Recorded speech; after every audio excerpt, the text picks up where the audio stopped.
ਗਗਨ ਦਮਾਮਾ ਬਾਜਿਓ,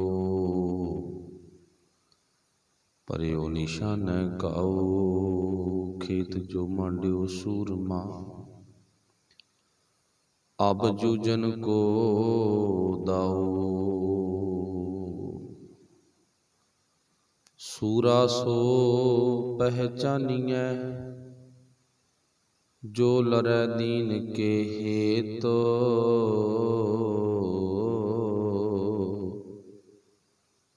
ਪੁਰਜਾ ਪੁਰਜਾ ਕਟ ਮਰੈ, ਕਬਹੂ ਨਾ ਛਾਡੈ ਖੇਤ। ਪੁਰਜਾ ਪੁਰਜਾ ਕਟ ਮਰੈ, ਕਬਹੂ ਨਾ ਛਾਡੈ ਖੇਤ। ਤੇਗ ਬਹਾਦਰ ਸਿਮਰਿਐ, ਘਰ ਨੌ ਨਿਧ ਆਵੈ ਧਾਏ। ਤੇਗ ਬਹਾਦਰ ਸਿਮਰਿਐ, ਘਰ ਨੌ ਨਿਧ ਆਵੈ ਧਾਏ।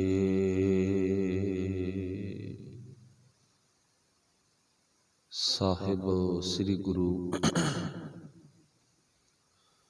ਗ੍ਰੰਥ ਸਾਹਿਬ ਮਹਾਰਾਜ ਸੱਚੇ ਪਾਤਸ਼ਾਹ ਜੀ ਦੀ ਪਾਵਨ ਪਵਿੱਤਰ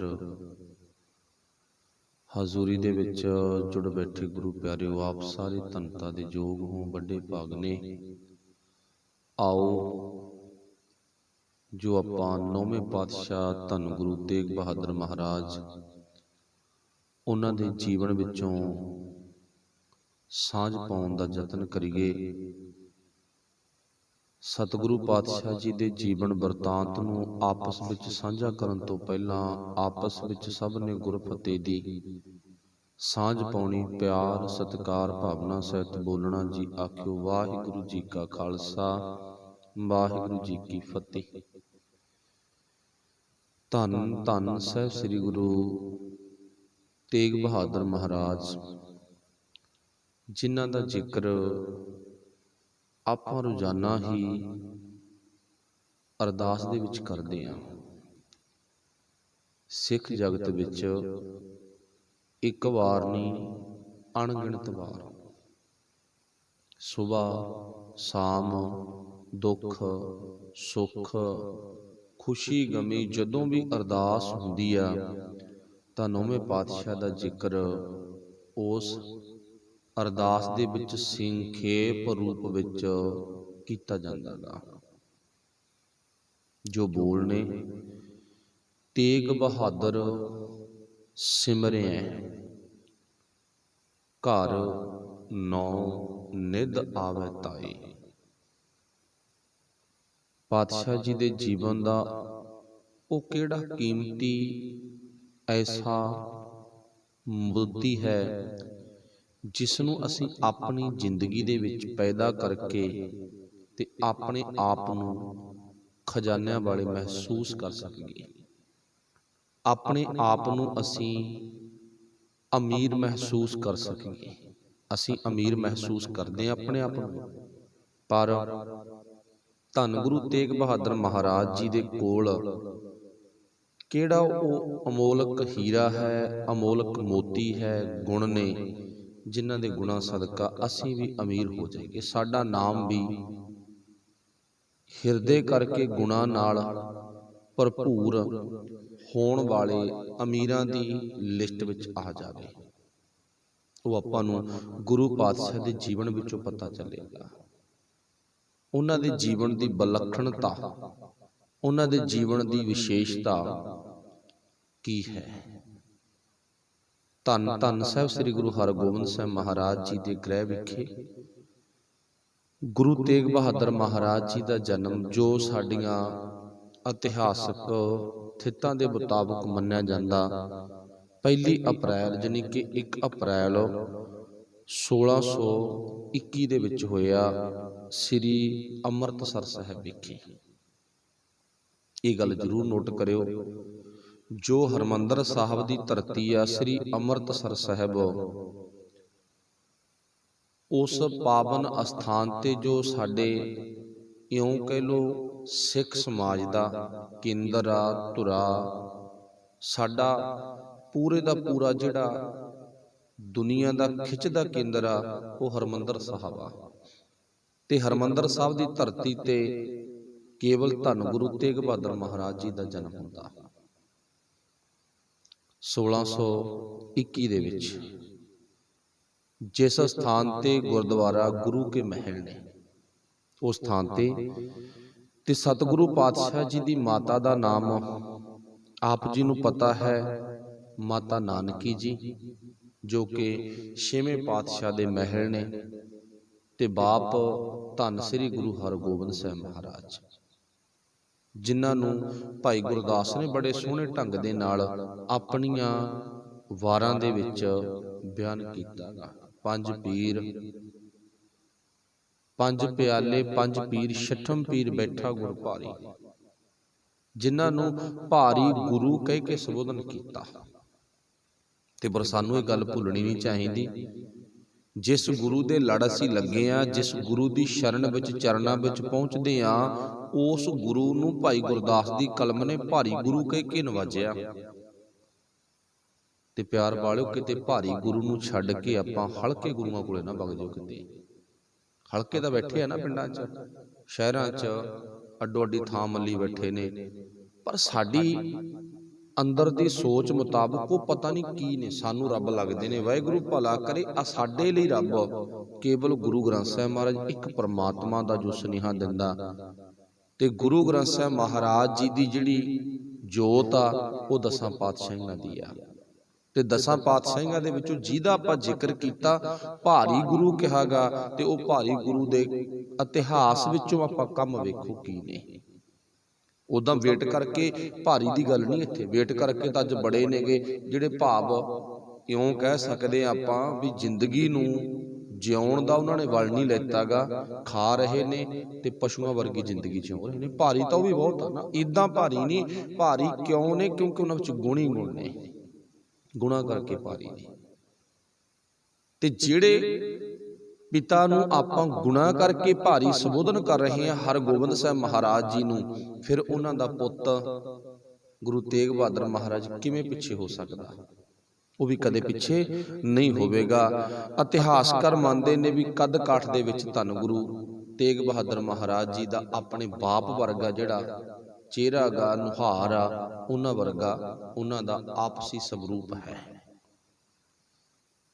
ਤੇ ਧੰਨ ਗੁਰੂ ਨਾਨਕ ਦੇ ਮਹਾਰਾਜ ਜੀ ਦੇ ਘਰ ਦਾ ਇਹ 7ਵਾਂ ਦੀਵਾ, ਵਾਹਿਗੁਰੂ 9ਵਾਂ ਦੀਵਾ ਗਾ, ਭਾਵ 9ਵਾਂ ਗਿਆਨ ਦਾ ਮੁਨਾਰਾ ਗਾ। ਤੇ ਆਪ ਜੀ ਨੂੰ ਪਤਾ ਵੀ ਧੰਨ ਗੁਰੂ ਹਰਗੋਬਿੰਦ ਪਾਤਸ਼ਾਹ ਜੀ ਨੂੰ ਜਦੋਂ ਸੁਨੇਹਾ ਲੱਗਿਆ ਨਾ ਵੀ ਆਪ ਜੀ ਦੇ ਘਰ ਇੱਕ ਲਾਲ ਨੇ ਜਨਮ ਲੈਤਾ, ਤੇ ਉਸ ਟਾਈਮ ਤੇ ਧੰਨ ਗੁਰੂ ਹਰਗੋਬਿੰਦ ਸਾਹਿਬ ਮਹਾਰਾਜ ਜੀ ਆਪਣੇ ਗ੍ਰਹਿ ਵਿਖੇ ਜਾਂਦੇ ਨੇ, ਜਿੱਥੇ ਗੁਰਦੁਆਰਾ ਸੀਸ ਮਹੱਲ ਹੈ। ਤੇ ਪਾਤਸ਼ਾਹ ਨੇ ਆਪਣੇ ਪੁੱਤ ਨੂੰ ਜਦੋਂ ਆਪਣੀਆਂ ਅੱਖਾਂ ਦੇ ਨਾਲ ਤੱਕਿਆ, ਦਰਸ਼ਨ ਕੀਤੇ ਨੇ, ਉਸ ਤੋਂ ਬਾਅਦ ਸੀਸ ਵੀ ਝੁਕਾਇਆ। ਭਾਈ ਬਿਧੀ ਚੰਦ ਵਰਗੇ ਕੋਲ ਖੜੇ ਨੇ, ਉਹਨਾਂ ਨੇ ਪੁੱਛਣਾ ਕੀਤਾ ਵੀ ਤੁਸੀਂ ਸੀਸ ਕਿਉਂ ਝੁਕਾਇਆ? ਦਾ ਕਾਰਨ ਤੇ ਉੱਥੇ ਦੱਸਿਆ ਵੀ ਆਉਣ ਵਾਲੇ ਵਕਤ ਵਿੱਚ, ਆਉਣ ਵਾਲੇ ਸਮੇਂ ਦੇ ਵਿੱਚ ਇਹਨਾਂ ਨੇ ਬਹੁਤ ਵੱਡੀ ਜ਼ਿੰਮੇਵਾਰੀ ਸੰਭਾਲਣੀ ਹੈ, ਛੋਟੀ ਮਤਲਬ ਇਉਂ ਕਹਿ ਲਓ ਵੀ ਇੱਥੇ ਤਾਂ ਧੰਨ ਗੁਰੂ ਹਰਗੋਬਿੰਦ ਸਾਹਿਬ ਮਹਾਰਾਜਾ ਜੋ ਭਵਿੱਖ ਦੀ ਗੱਲ ਉਚਾਰਨ ਕਰ ਗਏ। ਤੇ ਜੇ ਆਪਾਂ ਨੂੰ ਇੱਥੇ ਕਈ ਵਾਰ ਸ਼ੰਕਾ ਪੈਦਾ ਹੁੰਦਾ ਨਾ ਵੀ ਪਹਿਲਾਂ ਵੀ ਗੁਰੂ ਪਾਤਸ਼ਾਹ ਜੀ ਦੇ ਬੱਚੇ ਨੇ, ਮਾਤਾ ਵੀਰੋ ਜੀ, ਜਿਹਨੂੰ ਆਪਾਂ ਬੀਬੀ ਵੀਰੋ ਕਹਿੰਦੇ ਆ, ਬਾਬਾ ਗੁਰਦਿੱਤਾ ਜੀ, ਅਟਲ ਰਾਏ, ਸੂਰਜਮਲ, ਅਣੀ ਰਾਏ ਤੇ ਵੀਰੋ, ਤੇ 6ਵੇਂ ਥਾਂ ਤੇ ਧੰਨ ਗੁਰੂ ਤੇਗ ਬਹਾਦਰ ਮਹਾਰਾਜ। ਪਹਿਲਾਂ ਵੀ 5 ਬੱਚੇ ਆ ਨਾ, ਉਹਨਾਂ ਵਿੱਚ ਕਿਉਂ ਨਹੀਂ ਇਹ ਗੱਲ ਪ੍ਰਗਟ ਕੀਤੀ, ਸ਼ੋਅ ਕੀਤੀ? ਪਰ ਗੁਰਦੇਵ ਪਾਤਸ਼ਾਹ ਨੇ ਕੁਝ ਵੇਖਿਆ, ਕਿਉਂਕਿ ਉਹਨਾਂ ਨੇ ਆਪਣੇ ਘਰ ਦੀਆਂ ਜ਼ਿੰਮੇਵਾਰੀਆਂ ਸੰਭਾਲੀਆਂ ਹੋਈਆਂ ਨੇ, ਅੱਡੋ ਅੱਡ ਕੰਮ ਨੇ, ਕਹਿ ਲਓ ਵੀ ਉਹ ਘਰ ਦੇ ਸੰਭਾਲੇ ਹੋਏ ਨੇਗੇ। ਪਰ ਇੱਥੇ ਗੁਰੂ ਸਾਹਿਬ ਨੇ ਇਸ਼ਾਰਾ ਕੀਤਾ, ਜੇ ਦੌਲਤਾਂ ਦਾ ਹੀ ਇਸ਼ਾਰਾ ਕਰ ਰਹੀ ਹੈ ਗੁਰੂ ਨਾਨਕ ਸਾਹਿਬ ਦੇ ਵਾਸਤੇ ਨਾ, ਤੇ ਫਿਰ ਇਹ ਗੱਲ ਅੱਤ ਕਥਨੀ ਨਹੀਂ ਵੀ ਗੁਰੂ ਹਰਗੋਬਿੰਦ ਸਾਹਿਬ ਮਹਾਰਾਜ ਇਸ਼ਾਰਾ ਨਾ ਕਰਨ। ਆਪਾਂ ਨੂੰ ਪਤਾ ਸਤਿਗੁਰਾਂ ਦਾ ਜਨਮ ਅੰਮ੍ਰਿਤਸਰ ਸਾਹਿਬ ਦੀ ਧਰਤੀ ਤੇ ਹੋਇਆ। ਹੌਲੀ ਹੌਲੀ ਉਮਰ ਵਡੇਰੀ ਹੋਣ ਲੱਗੀ ਆ। ਬਚਪਨ ਹੈਗਾ, ਬਚਪਨ ਦੇ ਵਿੱਚ ਕੰਮ ਹੀ ਅਜਿਹੇ ਨੇ ਜਿਨ੍ਹਾਂ ਕੰਮਾਂ ਤੋਂ ਝਲਕ ਪੈਂਦੀ ਹੈ ਵੀ ਆਉਣ ਵਾਲੇ ਵਕਤ ਵਿੱਚ ਸੱਚਮੁੱਚ ਇਹਨਾਂ ਨੇ ਕੁਝ ਦੁਨੀਆ ਦੇ ਵਿੱਚ ਵੱਖਰਾ ਕਰਕੇ ਵਿਖਾਉਣਾ। ਧੰਨ ਗੁਰੂ ਤੇਗ ਬਹਾਦਰ ਮਹਾਰਾਜ ਜੀ ਦੀ ਕਹਿੰਦੇ ਨੇ ਇੱਕ ਬਚਪਨ ਦੀ ਕਹਾਣੀ ਆ, ਪ੍ਰਿੰਸੀਪਲ ਸਤਵੀਰ ਸਿੰਘ ਨੇ ਲਿਖਿਆ ਗਾ। ਕਹਿੰਦੇ ਕੋਈ ਵੈਸੇ ਉਹ ਕਹਾਣੀ ਨਾ ਉਦਾਂ ਚੱਲ ਰਹੀ ਹੈ ਸਾਡੇ ਸਮਾਜ ਦੇ ਵਿੱਚ। ਕਹਿੰਦੇ ਕੋਈ ਮਾਤਾ ਆਈ ਆਪਣੇ ਪੋਤੇ ਨੂੰ ਲੈ ਕੇ, ਗੁਰੂ ਸਾਹਿਬ ਦੇ ਮਹੱਲ ਵਿੱਚ ਪਹੁੰਚਦੇ ਨੇ ਤੇ ਗੁਰੂ ਤੇਗ ਬਹਾਦਰ ਮਹਾਰਾਜ ਜੀ ਨੂੰ ਆ ਕੇ ਕਹਿੰਦੇ, ਪੁੱਤ ਆ ਦੇਖ ਤੇਰਾ ਹਾਣੀ ਆ ਤੇ ਇਹਨਾਂ ਘਰੇ ਗੁੜ ਬਹੁਤ ਖਾਂਦਾ ਗਾ, ਤੇ ਇਹਨੂੰ ਸਮਝਾ, ਤੂੰ ਕਹਿ ਇਹਨੂੰ। ਹੁਣ ਧੰਨ ਗੁਰੂ ਤੇਗ ਬਹਾਦਰ ਮਹਾਰਾਜ ਜੀ ਨੇ ਉਸ ਟਾਈਮ ਤੇ ਕਹਿਤਾ, ਮਾਤਾ ਕੋਈ ਗੱਲ ਨਹੀਂ, ਤੂੰ 2-4 ਦਿਨ 5 ਦਿਨ ਠਹਿਰ ਕੇ ਆਈ। ਜਦੋਂ ਇਹ ਗੱਲ ਕਹੀ ਨਾ, ਚਲੋ ਮਾਤਾ ਨੇ ਸੋਚਿਆ ਕੋਈ ਗੱਲ ਨਹੀਂ, ਅੱਜ ਮੂਡ ਨਹੀਂ ਹੋਣਾ, ਚਿੱਤ ਠੀਕ ਨਹੀਂ ਹੋਣਾ, ਇਦਾਂ ਦੀ ਗੱਲ ਸੋਚ ਕੇ ਚਲੀ ਗਈ। ਉਹ ਮਾਈ ਹਫ਼ਤੇ ਬਾਅਦ 7 ਦਿਨਾਂ ਬਾਅਦ ਵਾਪਸ ਪਰਤੀ ਆ। ਤੇ ਜਦੋਂ ਹੁਣ ਵਾਪਸ ਆਈ ਹੈ ਨਾ, ਤੇ ਆ ਕੇ ਕਹਿੰਦੀ, ਪੁੱਤ, ਕਿਉਂਕਿ ਮਾਂ ਤਾਂ ਵੱਡੀ ਹੈ ਨਾ, ਮਾਂ ਦਾ ਪੋਤਾ ਤੇ ਗੁਰੂ ਤੇਗ ਬਹਾਦਰ ਹਾਣੀ ਨੇ, ਕਹਿੰਦੀ ਪੁੱਤ ਨੂੰ ਸਮਝਾ, ਗੁੜ ਬਹੁਤ ਖਾਂਦਾ ਇਹ। ਤੇ ਧੰਨ ਗੁਰੂ ਤੇਗ ਬਹਾਦਰ ਮਹਾਰਾਜ ਨੇ ਨਾ ਆਪਣੇ ਹਾਣੀ ਦੀ ਅੱਖ ਵਿੱਚ ਅੱਖ ਪਾਈ, ਕਹਿੰਦਾ ਮਿੱਤਰਾ ਗੁੜ ਨਾ ਖਾਇਆ ਕਰ। ਮਤਲਬ ਲੋੜ ਆ ਗਈ, ਕੋਈ ਗੱਲ ਨਹੀਂ ਛਕ ਲੈ, ਪਰ ਜਿੰਨਾ ਤੂੰ ਖਾਂਦਾ ਨਾ, ਕਿਉਂਕਿ ਹੁਣ ਤਾਂ ਗੁੜ ਵਾਲਾ ਸਿਸਟਮ ਹੀ ਸਾਡੇ ਚੋਂ ਖਤਮ ਹੈਗਾ। ਪਰ ਕੁਝ ਸਮਾਂ ਪਿੱਛੇ ਵੇਖੀਏ, ਬਹੁਤੇ ਬੰਦਿਆਂ ਨੂੰ ਆਦਤਾਂ ਸੀ ਜ਼ਿਆਦਾ ਗੁੜ ਖਾਣ ਦੀਆਂ, ਮਿੱਠਾ ਖਾਣ ਦੀਆਂ। ਅੱਜ ਤਾਂ ਸਭ ਨੂੰ ਪ੍ਰੋਬਲਮ ਆ ਮਿੱਠਾ ਖਾਣ ਤੋਂ, ਛੋਟੇ ਬੱਚਿਆਂ ਨੂੰ ਵੀ ਵੱਡਿਆਂ ਨੂੰ ਵੀ। ਧੰਨ ਗੁਰੂ ਤੇਗ ਬਹਾਦਰ ਮਹਾਰਾਜ ਨੇ ਅੱਖ ਵਿੱਚ ਅੱਖ ਪਾਈ ਤੇ ਕਹਿਣ ਲੱਗਿਆ, ਮਿੱਤਰਾ ਗੁੜ ਨਹੀਂ ਖਾਈਦਾ। ਤੇ ਅੱਗੋਂ ਮਿੱਤਰ ਹੱਸ ਕੇ ਕਹਿੰਦਾ, ਕੋਈ ਗੱਲ ਨਹੀਂ ਭਰਾਵਾ, ਜੇ ਤੂੰ ਕਿਹਾ ਨਾ ਵੀ ਗੁੜ ਨਹੀਂ ਖਾਈਦਾ, ਤੇ ਕਹਿੰਦਾ ਮੈਂ ਨਹੀਂ ਖਾਵਾਂਗਾ। ਹੁਣ ਕੋਲ ਖੜੀ ਦਾਦੀ ਮਾਂ ਕਹਿੰਦੀ, ਪੁੱਤ ਉਸੇ ਦਿਨ ਹੀ ਕਹਿੰਦਾ ਜੇ ਇੰਨੀ ਗੱਲ ਕਹਿਣੀ ਸੀ, ਮੈਂ 7 ਦਿਨਾਂ ਬਾਅਦ ਫੇਰ ਤੇਰੇ ਕੋਲੇ ਆਈ ਆ, ਉਦੋਂ ਹੀ ਕਹਿੰਦਾ ਤੂੰ ਗੱਲ ਨਿਬੜ ਜਾਂਦੀ। ਗੁਰੂ ਤੇਗ ਬਹਾਦਰ ਮਹਾਰਾਜ ਨੇ ਹੱਥ ਬੰਨ੍ਹ ਲਏ, ਕਹਿੰਦਾ ਅਸਲ ਦੇ ਵਿੱਚ ਮਾਤਾ ਗੱਲ ਇਹ ਆ, ਕਿਉਂਕਿ ਅਸੀਂ ਖੇਡਦੇ ਇਕੱਠੇ ਆ ਨਾ, ਹਮ ਉਮਰਾਂ, ਇਹ ਵੀ ਗੁੜ ਖਾਂਦਾ ਤੇ ਖਾਂਦਾ ਮੈਂ ਵੀ ਆ। ਕਹਿੰਦਾ ਸੁਭਾਅ ਸਾਡਾ ਦੋਨਾਂ ਦੀ ਬਣਿਆ ਹੋਇਆ ਹੈਗਾ, ਪਰ ਗੱਲ ਇਹ ਆ, ਕਹਿੰਦਾ 7 ਦਿਨਾਂ 'ਚ ਮੈਂ ਗੁੜ ਛੱਡ ਕੇ ਵੇਖ ਲਿਆ, ਹੁਣ ਵੀ ਮੈਂ ਗੁੜ ਛੱਡ ਜੂ, ਜੇ ਮੈਂ ਗੁੜ ਛੱਡ ਕੇ ਵੇਖ ਲਿਆ, ਮੈਨੂੰ ਪਤਾ ਮੈਨੂੰ ਕੋਈ ਦਿੱਕਤ ਨਹੀਂ, ਮੈਂ ਗੁੜ ਛੱਡ ਗਿਆ, ਆਰਾਮਦਾਰੀ ਨਹੀਂ ਛੱਡ ਗਿਆ। ਬਸ ਅੱਜ ਮੈਨੂੰ ਕਹਿਤਾ, ਮਿੱਤਰਾ ਮੈਂ ਤਾਂ ਛੱਡ ਗਿਆ, ਛੱਡ ਤੂੰ ਵੀ ਦੇ। ਭਾਵ ਕਹਿਣ ਤੋਂ ਆਪਣੀ ਜ਼ਿੰਦਗੀ ਵਿੱਚ ਹਰ ਇੱਕ ਗੱਲ ਨੂੰ ਲਾਗੂ ਕਰਨ ਦਾ ਸੁਭਾਅ ਉਹਨਾਂ ਦਾ ਆਪ ਖੁਦ ਬਣ ਗਿਆ। ਧੰਨ ਗੁਰੂ ਹਰਗੋਬਿੰਦ ਸਾਹਿਬ ਮਹਾਰਾਜ ਜੀ ਨਾਲ ਉਹਨਾਂ ਨੇ ਜੋ ਜੰਗਾਂ ਹੋਈਆਂ, ਉਹਨਾਂ ਦੇ ਵਿੱਚ ਵੀ ਹਿੱਸਾ ਪਵਾਇਆ। ਕਰਤਾਰਪੁਰ ਦੀ ਜੰਗ ਵਿੱਚ ਆਪ ਜੀ ਨੇ ਬੜੇ ਸੂਰਬੀਰਤਾ ਵਿਖਾਈ ਆ। ਉਸ ਟਾਈਮ ਤੇ ਆਪਾਂ ਨੂੰ ਪਤਾ, ਮਾਤਾ ਗੁਜਰ ਕੌਰ ਜੀ ਦੇ ਨਾਲ ਗੁਰੂ ਤੇਗ ਬਹਾਦਰ ਮਹਾਰਾਜ ਜੀ ਦਾ ਜਿਹੜਾ ਵਿਆਹ ਨਾ ਹੋ ਗਿਆ ਸੀ। ਛੋਟੀ ਉਮਰ ਆ, ਛੋਟੀ ਉਮਰੇ ਕਰਤਾਰਪੁਰ ਦਾ ਵਾਸੀ। ਸਾਡੇ ਕੋਲੇ 2 ਕਰਤਾਰਪੁਰ ਨੇ, ਇੱਕ ਪਾਕਿਸਤਾਨ ਦੇ ਵਿੱਚ ਆ, ਗੁਰੂ ਨਾਨਕ ਸਾਹਿਬ ਜੀ ਦਾ ਪਾਵਨ ਅਸਥਾਨ ਤਿਆਰ ਕੀਤਾ ਹੋਇਆ, ਤੇ ਇੱਕ ਜਲੰਧਰ ਦੇ ਲਵੇ ਆ। ਇਹ ਜਲੰਧਰ ਦੇ ਲਵੇ ਜਿਹੜਾ ਕਰਤਾਰਪੁਰ ਆ, ਉੱਥੋਂ ਦੀ ਮਾਤਾ ਗੁਜਰ ਕੌਰ ਵਸਨੀਕ ਨੇ। ਪਿਤਾ ਦਾ ਨਾਮ ਸਾਡੇ ਇਤਿਹਾਸ ਨੇ ਭਾਈ ਲਾਲ ਚੰਦ ਲਿਖਿਆ, ਮਾਤਾ ਦਾ ਨਾਮ ਵਿਸ਼ਨ ਕੌਰ ਲਿਖਿਆ ਹੈਗਾ। ਇਹ ਦੋਵੇਂ ਜਣੇ ਪਰਿਵਾਰ ਸਮੇਤ ਗੁਰੂ ਸਾਹਿਬ ਕੋਲੇ ਪਹੁੰਚਦੇ ਨੇ। ਧੰਨ ਗੁਰੂ ਹਰਗੋਬਿੰਦ ਸਾਹਿਬ ਮਹਾਰਾਜ ਜੀ ਦੇ ਸ਼ਰਧਾਲੂ ਨੇ। ਹੁਣ ਜਦੋਂ ਬੱਚੀ ਥੋੜੀ ਜਿਹੀ ਵਡੇਰੀ ਉਮਰ ਦੀ ਹੁੰਦੀ ਆ, ਤੇ ਮਾਂ ਨੂੰ ਇਸ ਗੱਲ ਦਾ ਜ਼ਿਆਦਾ ਧਿਆਨ ਰੱਖਣਾ ਪੈਂਦਾ। ਆਪਣੇ ਪਤੀ ਨੂੰ ਕਹਿੰਦੀ ਤੇ ਆਪਣੀ ਗੁਜ਼ਰੀ ਨਾ ਕਾਫੀ ਵੱਡੀ ਹੋ ਚੁੱਕੀ ਹੈ। ਚਲੋ ਕੋਈ ਗੱਲ ਨਹੀਂ, ਹੌਲੀ ਹੌਲੀ ਕੋਈ ਨਾ ਤੁਸੀਂ ਵਰ ਲੱਭੋ, ਕੋਈ ਲੜਕਾ ਲੱਭੋ। ਕਿਹੋ ਜਿਹਾ? ਕਹਿੰਦੀ ਮੇਰੇ ਤਾਂ ਨਾ ਹਰਗੋਬਿੰਦ ਸਾਹਿਬ ਮਹਾਰਾਜ ਦਾ ਪੁੱਤ ਪਸੰਦ ਆਇਆ ਹੋਇਆ, ਮੈਨੂੰ ਤਾਂ ਬੜਾ ਹੀ ਚੰਗਾ ਲੱਗਦਾ, ਜਾਂ ਤਾਂ ਖੁਦ ਹੀ ਇਹ ਹੋਵੇ ਤੇ ਜਾਂ ਇਹਦੇ ਵਰਗਾ ਹੋਵੇ। ਲਾਲ ਚੰਦ ਕਹਿੰਦਾ ਆਪਾਂ ਗੁਰੂ ਨਾਨਕ ਦੇ ਘਰ ਦੇ ਸ਼ਰਧਾਲੂ ਆ, ਕੀ ਹੋ ਗਿਆ ਜੇ ਆਪਾਂ ਗਰੀਬ ਆ ਫਿਰ ਕੀ ਹੋ ਗਿਆ?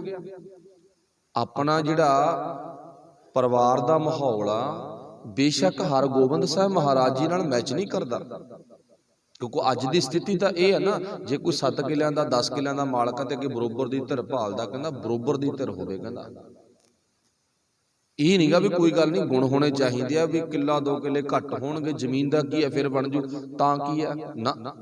ਅੱਜ ਸਾਡਾ ਜਿਹੜਾ ਸਮਾਜ ਆ ਉਹ ਇੱਕ ਅਜਿਹੇ ਥਾਂ ਤੇ ਆ ਗਿਆ ਜਿੱਥੇ ਕਿ ਆਮ ਬੰਦੇ ਨੂੰ ਜਿਉਣਾ ਮੁਸ਼ਕਲ ਹੋ ਗਿਆ।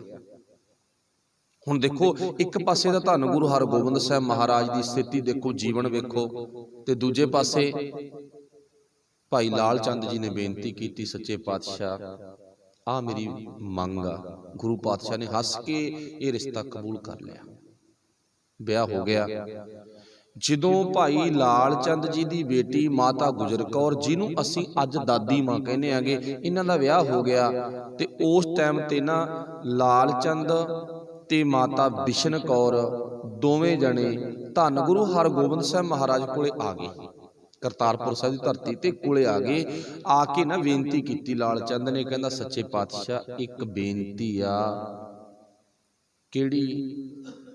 ਤੁਸੀਂ ਆਪਣੇ ਪੁੱਤ ਨੂੰ ਵਿਆਹੁਣ ਆਏ ਹੋ, ਵਿਆਹ ਹੋ ਗਿਆ, ਤੁਰਨ ਲੱਗੇ ਹੋ, ਪਰ ਇਦੋਂ ਪਹਿਲਾਂ ਮੈਂ ਤੁਹਾਡਾ ਸ਼ਰਧਾਲੂ ਸੀ, ਤੁਹਾਡਾ ਸੇਵਕ ਸੀ, ਸਿੱਖ ਸੀ, ਉਦੋਂ ਗੱਲ ਕੁਝ ਹੋਰ ਸੀ, ਪਰ ਹੁਣ ਮੈਂ ਤੁਹਾਡਾ ਰਿਸ਼ਤੇਦਾਰੀ ਵਿੱਚ ਨਾ, ਆਪਾਂ ਨੂੰ ਪਤਾ ਵੀ ਕੁੜਮਾਚਾਰੀ ਦੀ ਰਿਸ਼ਤੇਦਾਰੀ ਪੈ ਗਈ।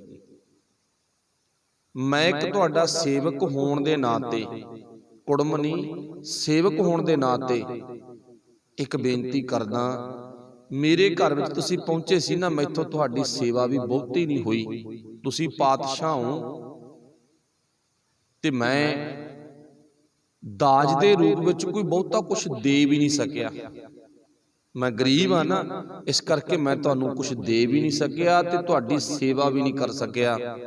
ਜਦੋਂ ਲਾਲ ਚੰਦ ਤੇ ਬਿਸ਼ਨ ਕੌਰ ਨੇ ਬੇਨਤੀ ਕੀਤੀ ਨਾ, ਮਾਤਾ ਗੁਜਰ ਕੌਰ ਦੀ ਮਾਂ ਤੇ ਬਾਪ ਨੇ ਤੇ ਧੰਨ ਗੁਰੂ ਹਰਗੋਬਿੰਦ ਸਾਹਿਬ ਮਹਾਰਾਜ ਨੇ ਨਾ ਇੱਕ ਗੱਲ ਕਹੀ ਸੀ, ਉਹ ਅੱਜ ਸਾਨੂੰ ਸਾਰਿਆਂ ਨੂੰ ਨੋਟ ਕਰ ਲੈਣੀ ਚਾਹੀਦੀ ਆ, ਚਾਹੇ ਕੋਈ ਆਮ ਆ ਤੇ ਚਾਹੇ ਕੋਈ ਖਾਸ ਆ। ਵੈਸੇ ਤਾਂ ਖਾਸ ਤਾਂ ਗੁਰੂ ਕੋਲੇ ਆਉਂਦੇ ਹੀ ਨਹੀਂਗਾ, ਮਾਫ ਕਰਨਾ ਇਹ ਗੱਲ ਆਪਾਂ ਨੂੰ ਕਹਿਣੀ ਪੈਂਦੀ ਹੈ, ਖਾਸ ਤਾਂ ਆਪਦੇ ਰੰਗੜੋਂ ਚ ਤੁਰਿਆ ਫਿਰਦਾ, ਆਮ ਹੀ ਆਉਨੇ ਆ। ਪਰ ਜੇ ਸੁਨੇਹਾ ਜਾਵੇ ਤਾਂ ਖਾਸ ਬੰਦੇ ਕੋਲ ਵੀ ਜਾਣਾ ਚਾਹੀਦਾ, ਪਰ ਇਹ ਸੋਚਣਾ ਚਾਹੀਦਾ ਵੀ ਜਿਹਦੀ ਕਿਰਪਾ ਸਦਕਾ ਮੈਂ ਕਿੱਲਿਆਂ ਦਾ ਮਾਲਕ ਆ, ਕੋਠੀਆਂ ਪਲਾਟਾਂ ਦਾ ਮਾਲਕ ਆ ਨਾ, ਪ੍ਰਾਪਰਟੀ ਦਾ ਮਾਲਕ ਆ, ਇਹ ਸਾਰੀ ਦਾਤ ਇਹਦੀ ਆ, ਇਹ ਖੋਹ ਵੀ ਲੈਂਦਾ ਥੱਪੜ ਮਾਰ ਕੇ। ਇਹ ਬਾਹਲੀ ਵੱਡੀ ਗੱਲ ਨਹੀਂ ਹੈ, ਇਹ ਤਾਂ ਬਰੂਦ ਆ, ਸਿਆਣਿਆਂ ਦਾ ਕਹਾਣਾ, ਮਾਇਆ ਕੀ ਆ, ਬਰੂਦ ਆ, ਇੱਕ ਵਾਰੀ ਅੱਗ ਲੱਗੀ ਖਤਮ ਆ। ਚਲੋ ਇੱਥੇ ਹੁਣ ਧੰਨ ਗੁਰੂ ਹਰਗੋਬਿੰਦ ਸਾਹਿਬ ਮਹਾਰਾਜ ਨੇ ਆਪਣੀ ਅਮੀਰੀ ਦੀ ਆਕੜ ਨਹੀਂ ਰੱਖੀ, ਨਾ ਨਾ ਨਾ, ਵੀ ਮੈਂ ਮੁੰਡੇ ਵਾਲਾ ਮੇਰੀ ਆਕੜ। ਅੱਜ ਤਾਂ ਜਿਉਣਾ ਦੁੱਭਰ ਕਰ ਦਿੰਦੇ ਆ ਲੋਕ। ਸੱਚੇ ਪਾਤਸ਼ਾਹ ਕਹਿੰਦੇ ਲਾਲ ਚੰਦ ਕਿਉਂ ਹੱਥ ਬੰਨੀ ਆ, ਨਾ ਹੱਥ ਥੱਲੇ ਕਰ ਆਵੇ, ਇਹ ਗੱਲਾਂ ਕਰਨ ਦੀਆਂ ਨਹੀਂ ਹੁੰਦੀਆਂ। ਤੂੰ ਸੇਵਾ ਬੜੀ ਕੀਤੀ ਹੈ, ਰੱਜ ਕੇ ਸੇਵਾ ਕੀਤੀ ਹੈ, ਜਿੰਨੀ ਸੇਵਾ ਕੀਤੀ ਹੈ ਬਹੁਤ ਆ। 1 ਨੰਬਰ 2 ਨੰਬਰ ਮੈਂ ਤੈਨੂੰ ਇੱਕ ਸਵਾਲ ਕਰਨ ਲੱਗਿਆ। 6ਵੇਂ ਪਾਤਸ਼ਾਹ ਕਹਿੰਦੇ ਲਾਲ ਚੰਦ ਇਉਂ ਦੱਸ, ਤੇਰੇ ਘਰ ਦੇ ਵਿੱਚ ਸਭ ਤੋਂ ਕੀਮਤੀ ਵਸਤੂ ਕਿਹੜੀ ਆ? ਸਭ ਤੋਂ ਕੀਮਤੀ ਵਸਤੂ ਕਿਹੜੀ ਆ ਇਹ ਦੱਸ, ਜਿਹੜੀ ਤੇਰੇ ਨਾਲ ਖੁਦ ਜੁੜੀ ਹੋਈ ਆ। ਹੁਣ ਮੰਨ ਲਓ ਵੀ ਆਪਣੇ ਦਿਮਾਗ ਦੇ ਵਿੱਚ ਖਿਆਲ ਆਵੇ ਨਾ, ਮਾਫ ਕਰਨਾ, ਅੱਜ ਜ਼ਮੀਨਾਂ ਕਰਕੇ ਪੈਸੇ ਕਰਕੇ ਬੰਦਾ ਆਪਣੇ ਪੁੱਤਰ ਧੀ ਤੇ ਆਗ ਦਿੰਦਾ ਗਾ। ਜ਼ਮੀਨਾਂ ਜਾਇਦਾਦਾਂ ਕਰਕੇ ਨਾ ਪਤੀ ਪਤਨੀ ਨੂੰ ਛੱਡ ਦਿੰਦਾ ਗਾ, ਤੇ ਪਤਨੀ ਪਤੀ ਨੂੰ ਵੀ ਕਈ ਵਾਰ ਛੱਡ ਜਾਂਦੀ ਆ। ਆ ਬੜੇ ਕੇਸ ਚੱਲਦੇ ਨੇ, ਬਾਹਰ ਗਏ, ਇੱਥੋਂ ਵਾਲਾ ਲੜਕਾ ਇੱਥੇ ਹੀ ਰਹੇਗਾ, ਕਹਿੰਦੀ ਮੈਂ ਤਾਂ ਵਿਆਹ ਹੋਰ ਕਰੂੰ, ਤੁਰਿਆ ਫਿਰਾ, ਬਥੇਰੇ ਵੀਡੀਓ ਪਾਉਂਦੇ ਨੇਗੇ। ਜਾਂ ਲੜਕਾ ਵਿਆਹ ਕਰਾ ਕੇ ਗਿਆ ਤੇ ਲੜਕੀ ਇੱਥੇ ਰਹੇਗੀ, ਨਾ ਤੁਰੇ ਫਿਰੋ। ਮਤਲਬ ਸਾਡੀ ਜਿਹੜੀ ਜੀਵਨ ਦੀ ਲੀਲਾ, ਜੀਵਨ ਦਾ ਜਿਹੜਾ ਸਾਡਾ ਪੱਖ ਆ, ਉਹ ਲਾਲਚੀ ਹੋ ਗਿਆ, ਲੋਭੀ ਹੋ ਗਿਆ। पर उस टाइम ते लाल चंद ने ना अपनी धी वाल हथ कीता, कहंदा मेरी धी मेरे घर दे विच सब तो महंगी आ, भावें मेरे कोले मकान है, लोड़ी दीआं वस्तुआं ने, चलो सोना चांदी भी जो मेरे घर दे हालात ने उहदे मुताबक है, पर सब कासे दा मुल मेरे मूहरे जीरो आ ते मेरी धी मेरे लई हीरो आ, मेरे दिल दा टुकड़ा। फिर सतगुरु पातशाह ने जो कहा ना, जे तेरी धी तेरे दिल दा टुकड़ा ना, तेरे खून दा हिस्सा, फिर तू अपनी धी साडी झोली पा दित्ती लाल चंद, जे तेरी धी नालों महंगा कुछ है तां दे दे, ते नहीं सानू तेरी धी मिल गई बहुत कुछ आ, जिने धी देती ते पिछे रखिया की आ। ये वचन धन गुरु हरगोबिंद साहब महाराज दे ने, जिन्हां ने धी देती ना पिछे कुछ नहीं लुकोयागा, जिने बच्ची देती अपनी, वो खून दा टुकड़ा ना, दिल दा टुकड़ा साडे दा। लाल चंद शाबाशी करदा, शुक्र दे बोल बोलदा, ते फिर देखो वो धी एक आम घर दी धी, एक अज दी विचार विच अपना पहला पक्ष ये सी, आपां गुरु तो मत लेके किवें अमीर होना।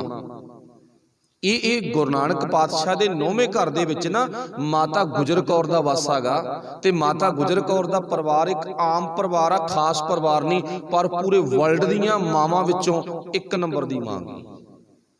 निगाह मार के वेखो, कनेडा अमरीका जिथे भी तुहाडी निगाह जांदी आ, ਜਿਹੜੇ देश ਨੂੰ ਤੁਸੀਂ ਪੈਰਿਸ ਵਰਗੇ ਦੇਸ਼ਾਂ ਨੂੰ ਨਾ ਆਪਣੇ ਹਿਰਦੇ ਵਿੱਚ, ਆਪਣੇ ਦਿਮਾਗ ਵਿੱਚ ਮੰਨਦੇ ਹੋ ਸਭ ਤੋਂ ਅਨਮੋਲਕ देश नेगे, उन्हां देशां विच भी निगाह मार के वेख लो, पूरे वर्ल्ड दीआं मावां विचों, पूरे वर्ल्ड दीआं औरतां विचों एक नंबर दी औरत आ, एक नंबर दी मां, एक नंबर दी धी आ। जिन्हें जांच लैनी होवे ना, वो माता गुजर कौर नूं पढ़ ले भी मेरी बच्ची जां मैं खुद किहो जिहा बननागा। एक आम परिवार दी धी कित्थे जाके उन्हां दा भाव जीवन खड़दा गा। देखो पूरे वर्ल्ड दे विचों अमीर मां, ये अमीर मां नूं कदे ना भुल्लो। माता गुजर कौर ना सुबह शाम अद्धा घंटा रटन करो।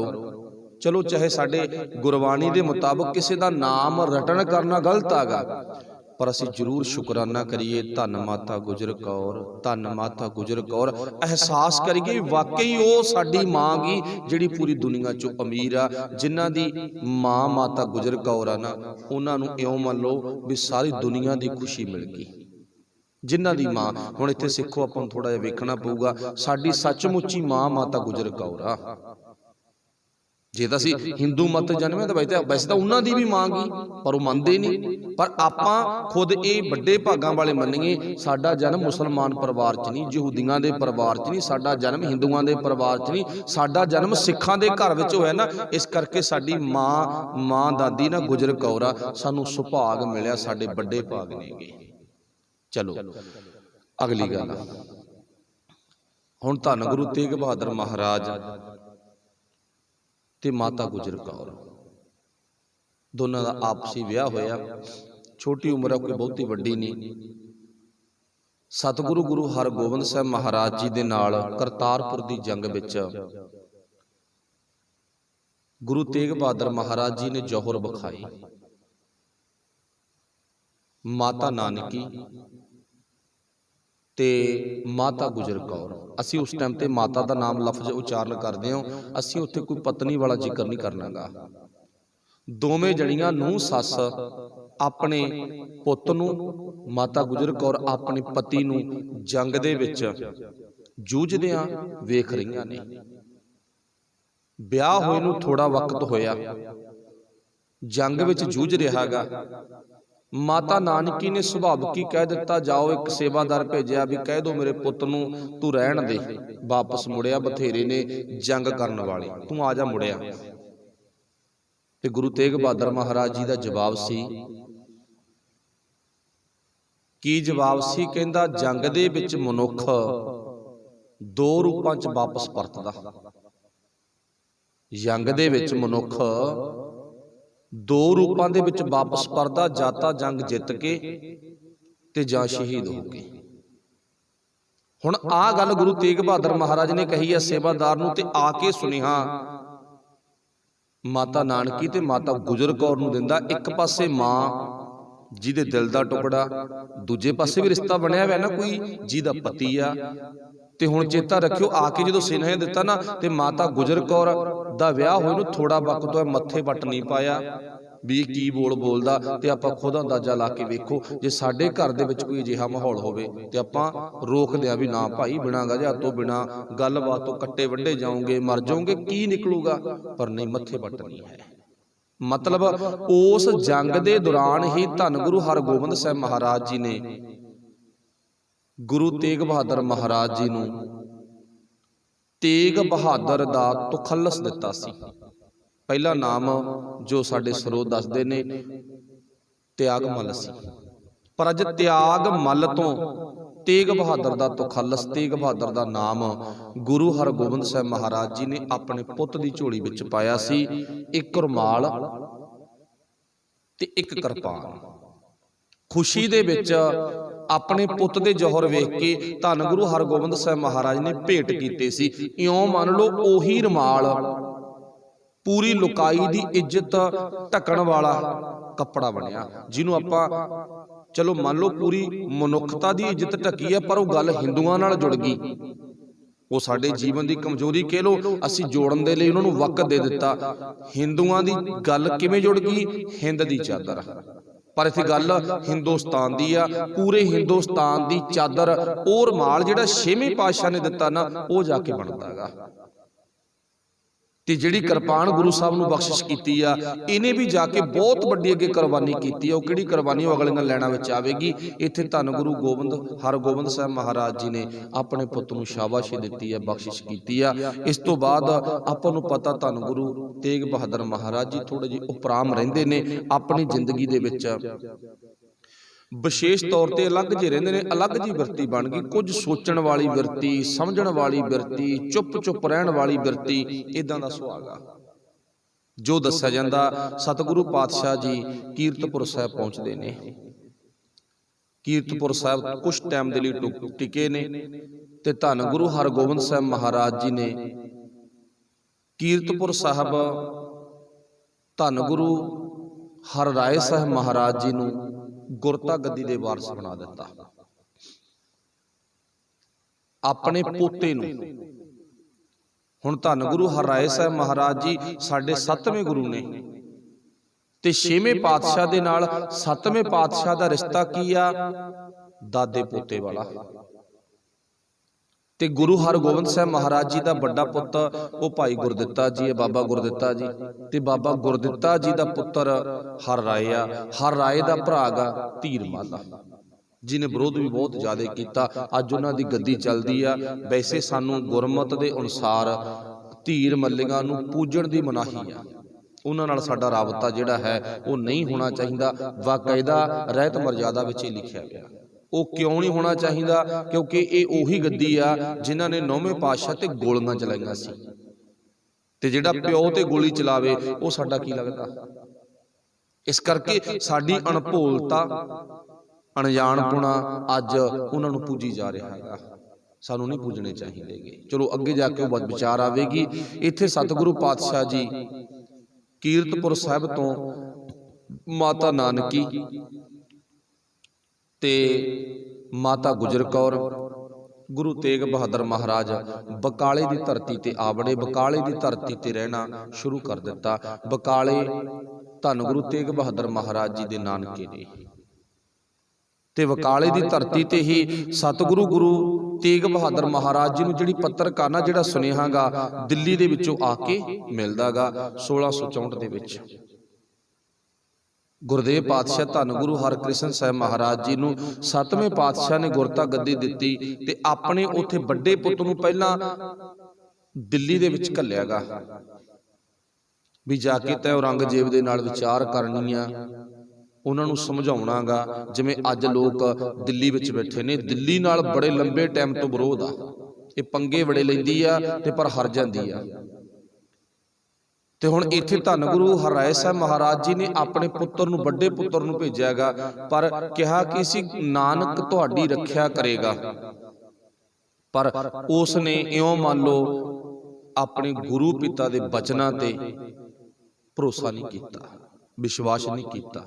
चलो जो थोड़ी जी विचार इत्थे आपां कर लैंदे आ, जो मतलब कि चर्चा हुंदी आ, वो चर्चा दे दौरान कवि संतोख सिंह ने लिखिया गा, ਵੱਖੋ ਵੱਖਰੇ सवाल कीते जांदे ने, सवालों के जवाब हर राय साहब जी का पुत राम राय बड़े धीरज नाल बड़ी सियाणप दे नाल दिंदा गा, ते नाल नाल औरंगजेब ने राम राय नूं अपने वल्लों लालच देने भी शुरू कर दिते। हुण जिहड़ी टॉफी आ ना लालच दी, ये बड़ी खतरनाक आ, चाहे कुर्सी दी टॉफी आ, चाहे जमीन, चाहे कोई किसी तरह की होर प्रॉपर्टी, कोई भी चीज़ देवे मनुख अगला ते ओ बंदे नूं थड़का दिंदी आ। उदाहरण तौर पर ला लो भी आपां गुरु नानक पातशाह की शरण विच बैठे आ, इत्थे बंदा कोई सच्ची गल कवे, बंदा कहण वाला सच्ची गल गुरु की मत मुताबक कवे, वो मूहरे बैठिया संगतां नूं लगे बुरी, तो बंदे नूं एक टॉफी दिती जाऊगी भी जे तां लीडरी करनी आ तां देख ला साडे मुताबक बोलना पऊगा, ते नहीं तैनूं सच नहीं बोलण देवांगे आपां, तैनूं चुप कराउणागा, देख ला हुण ये तेरे हत्थ विच आ। हुण टॉपी की मिल गई भी जे लीडरी करनी है, जे रहना तो सच बोलना बंद करना पवेगा। बंदा नाल दी नाल तड़क जांदा कि बंदा कहंदा आपां नूं कोई लोड़, आपां नूं जिवें लोक चलाउंदे आ उवें चलो।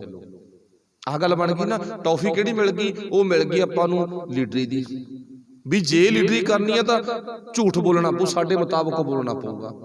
हुण औरंगजेब रोज़ टॉफी दिंदा गा, वो आपां टॉफी किहड़ी वरतदे आ, लालच, कोई ना कोई लालच। चंगा महल देता, वधिया रहायश, आसे पासे नौकर चाकर लाते, राम राय तो हुण बुखलाहट विच आ गया, बड़ा उह तां आनंद वजिया, कहंदा नज़ारे ही नेगे।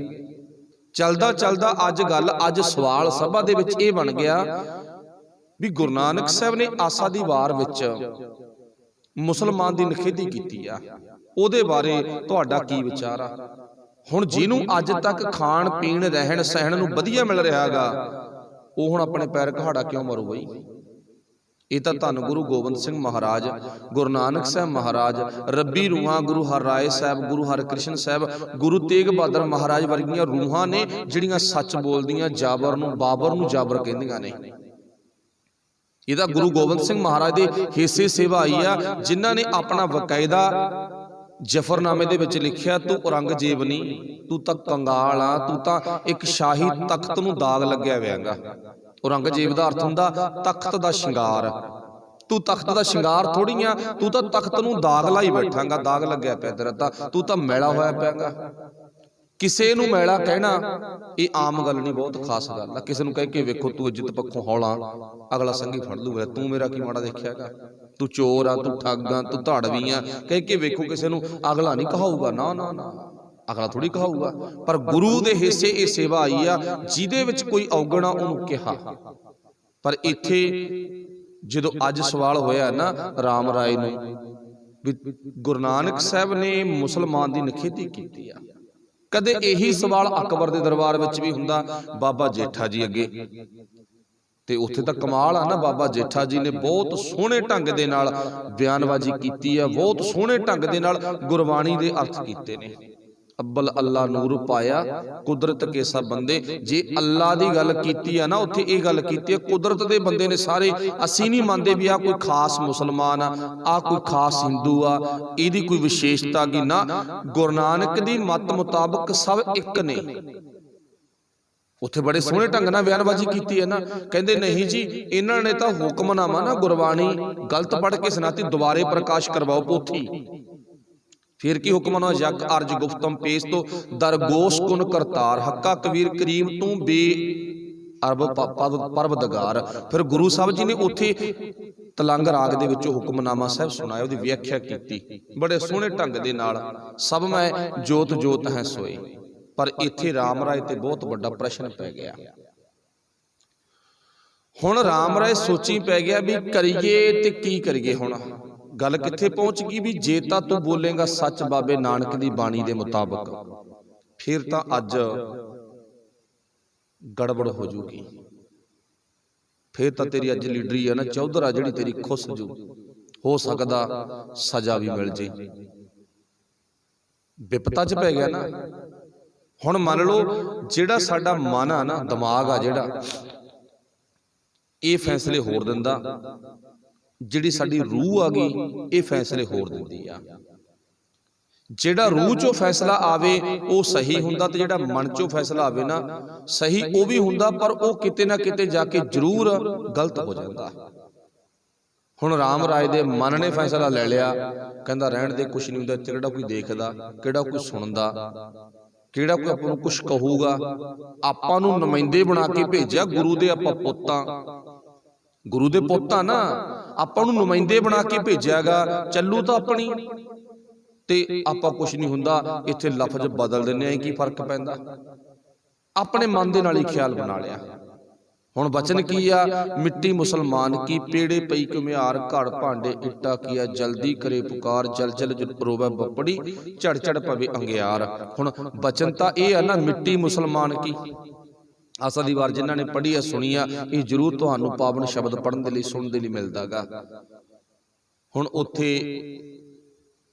ਰਾਮ ਰਾਏ ਨੇ ਆਪਣੇ ਵੱਲੋਂ ਇਹਦੇ ਅਰਥ ਬਦਲਣ ਦੇ ਲਈ ਵਿੱਚੋਂ ਇੱਕ ਲਫ਼ਜ਼ ਬਦਲਤਾ, ਮਿੱਟੀ ਮੁਸਲਮਾਨ ਕੀ।